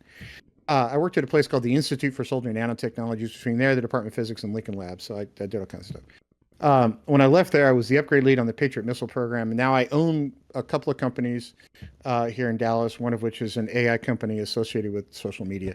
But when people talk about AI, and this is where the AI guys have really, I think, done a great public disservice. All of the discussion wrapped around it is around generative AI. Everybody's screaming and yelling and crying about generative AI. And that's like going into the grocery store and only sitting in the canned food aisle and saying, oh, look how bad this is. It's terrible. We've got to stop this. The rest of the grocery store is all AI. And we're pretending it doesn't exist because everybody's fighting here. And the reason I say that's an awful, awful thing to do is that the AI applications that are coming down the pipeline, whether you agree it's awful or not, I don't think it is, but anyway. The applications that are coming down the line on all the other stuff are going to absolutely upend the economy in the next 4 or 5 years. The number of people that are going to be displaced out of work because of predictive analytics, because of all this other shit, automation getting much, much cheaper, the cost to actually compute some of the stuff getting much, much cheaper. The number of job displacements that we're looking at very carefully dealing with both Harvard economics people, MIT economics people, we're talking 9-10 million professionals that are $150,000 a year and up in the next 3 to 5 years. Yep. You're talking about automating fast food restaurants to the point where you need nobody to work at them except the people that load the robots with the food. So what you're looking at in the next 3 to 5 to 6 years, depending on how fast it gets deployed, is mass unemployment. And people are arguing over generative AI that's going to cause like 2% of the damage. Mm-hmm. Right? So the other 98% gets completely ignored. Yep. In favor of this little 2%. So the AI guys that actually own and control all of it, including the ChatGPT guys, the OpenAI guys, even to some lesser extent Musk, who I've been in a room with 3 times and I'm not a big fan of, he's framing it like, oh, let's go look at generative, when they all know that what's coming out the other end is what's going to really do the damage, but nobody's looking at that, nobody's yelling about it. It's going to be too late before anybody realizes what's going on. Hey, Tim, I got to check out here. That's super awesome. I actually kind of want to ask you more questions now. Although, can I ask you like a quick question? Because I did an aerospace engineering degree. You have a PhD in physics. I can't properly explain, and I think there isn't a direct answer as to why planes fly. There is arguments about like the different streamline theories and like why the lift is actually generated, and like if it's like a Newton's thing. Yeah, the Bernoulli effect. It's like, do you have a better grasp of like, do we actually know? Is there a definite answer? There is, but it would take me about 45 minutes to explain it with some pictures. So damn, 4 years of education. It is the Bernoulli effect that actually lets it work. So it's you have to think of it like. So you took aerospace, right? So, right. So like I understand Bernoulli's equation. I understand the compressible flow. I understand the higher velocity, lower pressure. It's fluid dynamics, right? Right. So you get a lot more friction on one side than the other, and it kind of causes this lift, and you get these weird air effects, and it causes lift. And I was under the impression that even though we understand what's happening, we still don't know why it is. It gets to the point where if you keep asking why, it's kind of like gravity, and it's like, wait a second, but maybe I'll have to ask you another time. No, you're right on the money. It's that one we actually understand and we can explain. Gravity is the one nobody has a fucking clue. We know what it does, we just have no idea why. Like none. We'll figure it out eventually. Anyway, it was great to meet both of you guys. Thanks for sticking around and answering questions. Tim, Quibbles. Yeah, have a great one. All right, guys, let's see. I'm going to see if I can call Mr. Andrew here, if he'll pick up. Oh, hello? Are you in my call now? Hey, yeah, I'm in there. Hey, awesome. How's it going? Yeah, I just wanted to like have a little debrief. I thought that was hilarious. It was a little silly, but what's it called? You said you were new to debates in general, or like you didn't usually get into the whole setting? Yeah, this had to be like my 4th or 5th debate. Okay, like, I'm not. It's not like a common theme that I do. Gotcha. Because I was gonna say you're doing amazing. Like you have like a 5th debate. Like I'm not. It's oh not shit! like Hold on, wait. Oh fuck! I have your stream open. I was like, wait, are you talking again? All right, there we go. Yeah. Okay. Yeah. No. So. Yeah. The only thing is, yeah, Quibbles was bringing us to like extreme places. I think it helps a lot to use a hypothetical to find out what is the limit of someone's argument. So like, even though it is dumb to entertain, like the whole like, oh, like what if we went and rounded up all the black people? Like, yeah, obviously he's trying to elicit a response. He's trying to draw a comparison to slavery. It is ridiculous, but I would say the only constructive criticism I have is like, if you shut that down, yeah, it is like something you don't have to engage with. But if you do and you come out and say, look, yeah, I see what you're trying to say. No, I wouldn't be okay with it in this situation. Ultimately, your core position is X. That's when you can then reject that and move on to the actual realistic scenario. And like you shouldn't get lost in the purely hypothetical debates. Like if people start getting on like theology and epistemology, and it's like, yeah, you can talk about that stuff, but really like how does it affect me is a lot more interesting.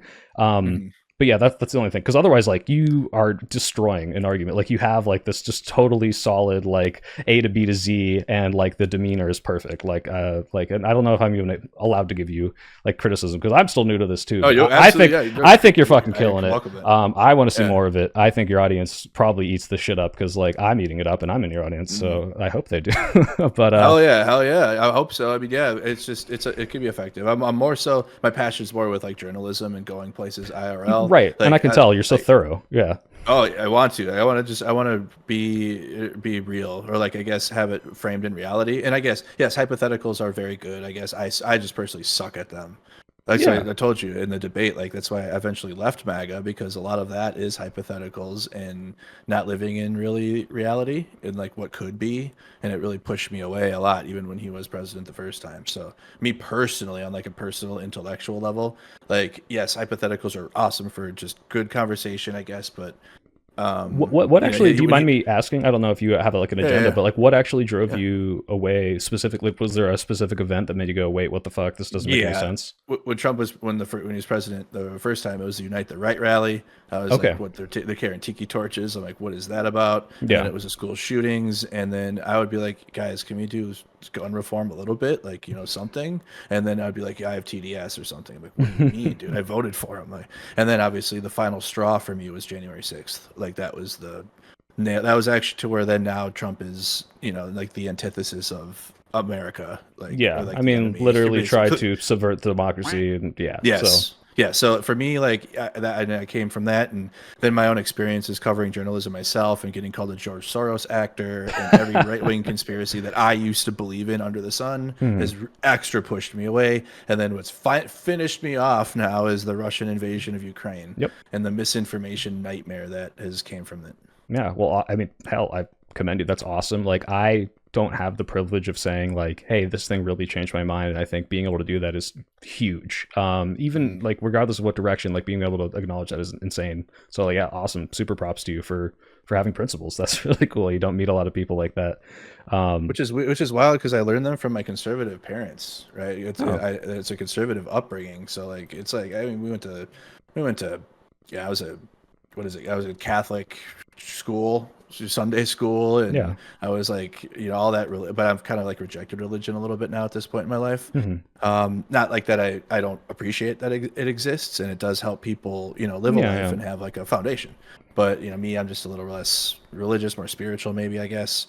But it is credit to like my parents and like how they raised me, I guess. Like it wasn't anything that I learned, because if anything, I was going the wrong way. So I had to like kind of return to some of the foundational principles that they raised me with, I guess. Yeah, and honestly, like your story is such a benefit to I would say converting similar people to you, because you're formerly right wing, veteran, tall, traditionally masculine. I think you can pull a lot of people with that. So that's awesome. I really hope it keeps happening, because I mean, first of all, debate performance, fucking killing it. Second of all, just the entire story and what you're advocating for is awesome. So this is great. I would say I'd shout you out, but you're bigger than me, so I mean, I can shout you out, but I'll shout you out. I'm gonna shout you out. Yeah, the soy pill, because your videos are great. We're glazing each other, and I love this. This is great. This is my favorite kind of circle jerk. So we're getting it out. Yeah. So the two videos, your last three videos have just been fire about Matt Walsh and the deep dives, and I hope you continue doing that. Yeah. And like I was writing a video until I got conscripted in this debate, so I am still making videos. But actually, this is a good litmus test for the next topic. I don't know if you saw that Ben Shapiro is doing this petition for pardoning Derek Chauvin for the George Floyd thing, and I'm curious as to, obviously you have opinions on it, but more of what your experience with that was, because I guess you were still conservative when that happened, and how you viewed that situation, and how maybe I could provide a similar sort of narrative from someone who's not on that side. Yeah, so like when you're conservative and you're raised, like all protests are bad, or like they're all evil, or like democratic things, right? Like the arm of the Democratic Party to control people. So like while I was out there, I was condemning the riots part. Like burning buildings is never good. Obviously, I don't think that's really an extreme take. So I was out there like saying this is bad, like while the building was burning in front of me. But then they became protests, and people were just out there with signs and marching and gathering, and that falls within the First Amendment, and that's all I cared about, was that they had the freedom of speech to gather and protest. And I don't think they had the freedom to burn buildings and smash shit. Like that goes a little bit beyond, right? Yeah. Legal, but when it comes to just gathering, protesting, marching, signs, whatever, that is all for First Amendment protected. And when I had a lot of my own MAGA conservative surroundings push against that and say, oh no, these are George Soros paid, etc., or these people are going to go out and burn the city down tonight, and I just like it just became taxing after a while. I started really pushing back. I was like, guys, I stream every day. You don't see riots like that happened in May, because this was in 2020, and this is like by July or something. Like, guys, this happened so long ago. So it was really just kind of like dealing with reality. Right. And what about specifically the like the event itself? Like, because I mean, if you don't want to like, I don't know if this is TOS violating or anything, because it is a touchy subject, but my perspective is like when I see right wingers, first of all, I think right wingers are obsessed with this event. Like to this day, they are still talking about it. They're still making memes of George Floyd. It's kind of this strange, like, hang up on this cultural event. And my kind of idea is that, they're bitter that this happened and like the country kind of united against what they perceived as racism, and then they kind of got happy when it was like, oh look, people don't like these riots, and now we can kind of coalesce behind this very palatable message of violence bad. And so they're kind of chasing that high of like, look how bad the left is, they went crazy over this murder. What was your perspective on the event itself, like before even most of the protests happened? Oh my god! Like, so when the event happened, we were locked down, right? Because of COVID. Warzone had just came out, I think maybe a month prior to this. I was playing it. At home playing Warzone with my friends. Like, I was in school to become an addiction counselor, so we had to do at home learning, and I was not doing that and playing Warzone instead. That's awesome. George Floyd was murdered on Facebook live, and we all saw it. Right, it went viral in Minnesota, and then it went super viral around the world. Everybody, I'm telling you, even the most conservative friends I had changed their profile picture to George Floyd. Wow. I did too. All of us. Okay. Everybody changed their profile pictures to George Floyd. It was not really even like up for a political debate. Right, because it was so obviously unjust. Yes, like, we all saw it happen. He was murdered in broad daylight. Yeah, like there was nothing to argue about. Like and it was a live stream. It was on Facebook, and like we all watched it and saw it. It was disgusting. Yeah. So it wasn't until after that right-wing media, which I do feel is like a big point of like what keeps people believing in narratives, they started injecting political narratives like, oh, this is a Democratic Party coordinated thing, and really started making it partisan when it was really just Derek Chauvin murdered George Floyd in broad daylight. Yeah, and yeah. that shouldn't have been political. Now they're getting hung up on the whole, he had drugs in his system and that's what killed him. He would have died absent of if George, the cops are over there, and this like ridiculous narrative. And like you can look through the court documents. I'm like writing a whole video on like debunking this, but it's interesting to see how that's transformed and like why they're bringing it up 5 years later at all.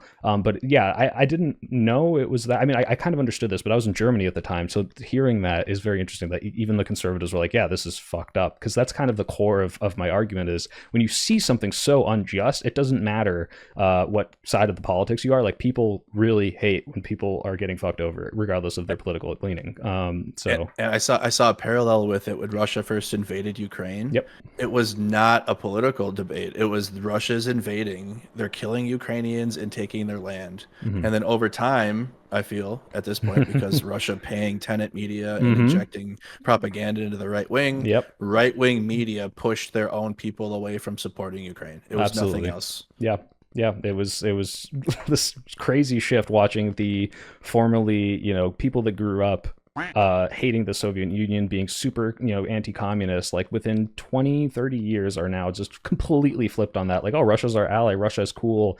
I think, I don't know if you saw Marco Rubio said, like, he said this, he said, we're not going to provide any military support to Russia. And it's like, whoa, why did you say that? Like, no, like, oh no. When he was saying when Obama was president, like Marco Rubio is making it known, like this is an existential threat. Like he was there with like John McCain. Yeah. And John McCain was based about this still to this day. And he's probably rolling over in his grave right now if is what's happening right now. Yeah, even Obama, I think, got it wrong. Where in that Mitt Romney debate, think so too. He said like, "Oh, it's not the 1980s. They want their foreign policy." Everyone thought that was an own at the time, but it's like, hey, look, like Mitt Romney was right. Yeah, Russia's he was scary. Geez, okay, no, that's awesome. I really like your story. Maybe you would even want to explore that more. But I won't hold you too longer. I know you've got you stream every day, right? You've got like a whole like things you go through, and this seems like it. Is this your full-time job, by the way? Yeah, it is now. That's awesome. So YouTube and social media. So that's super cool. Yeah, no, I think you're doing a great job. I really appreciate what you're doing. Great job on that debate, and let's talk more in the future. Like, I think there's a lot we could explore, and maybe some sort of like conversion video. Like, how do we win more people over? Because obviously the more sane people like you, like stuff happens, they see it, they switch, right? But there's still a lot of people locked in that kind of information bubble, and I think people like you help reaching out to them. And there's just so many ways to get to these people. And you said my video, did you use my like guide to like talk to people in your family, like to try to like pull them out of their bubbles, or like how did that? Do you have any like empirical results? Or I wish I did. It's like a tool it's like a tool I'll employ in the future. We're not ready for that. Like we still have a rift because like it's all personal. But like my family like rejected me even just being out there with Black Lives Matter things. I can't. You went to a protest and they just got mad at you. Well, I didn't even go. So the thing is, I didn't even go to protest really. Like I went out there just to stream and ask people questions and make sure that their protest was like covered. Yeah, or like that they had First Amendment protections, or whatever. Like that's all. And they condemned you for that, just for talking to them and asking them. Yeah, yep. They threw a whole bunch of Black Lives Matter narratives at me, or like, why are the Hollywood Black Lives Matter getting millions of dollars? I'm like, I don't fucking know. I don't even know what that means. I'm out there with the in the streets. I don't know what's happening with that. Yeah. So I'm sorry that happened. I mean, so are you still we can on have that conversation? Like, I can never. It's never conversations you can have about like the experience. You know what I mean? Or like the good conversations you can have. It's always like just being hit with narratives, similar to like the debate we just had. Yeah. Well, that's the thing is like I think you and I were prepared for a narrative debate, for some Russian propaganda crap about, oh, they're going to, it's cost too much money. Oh, they don't want to fight. Oh, they're rounding people up. Look how evil this is.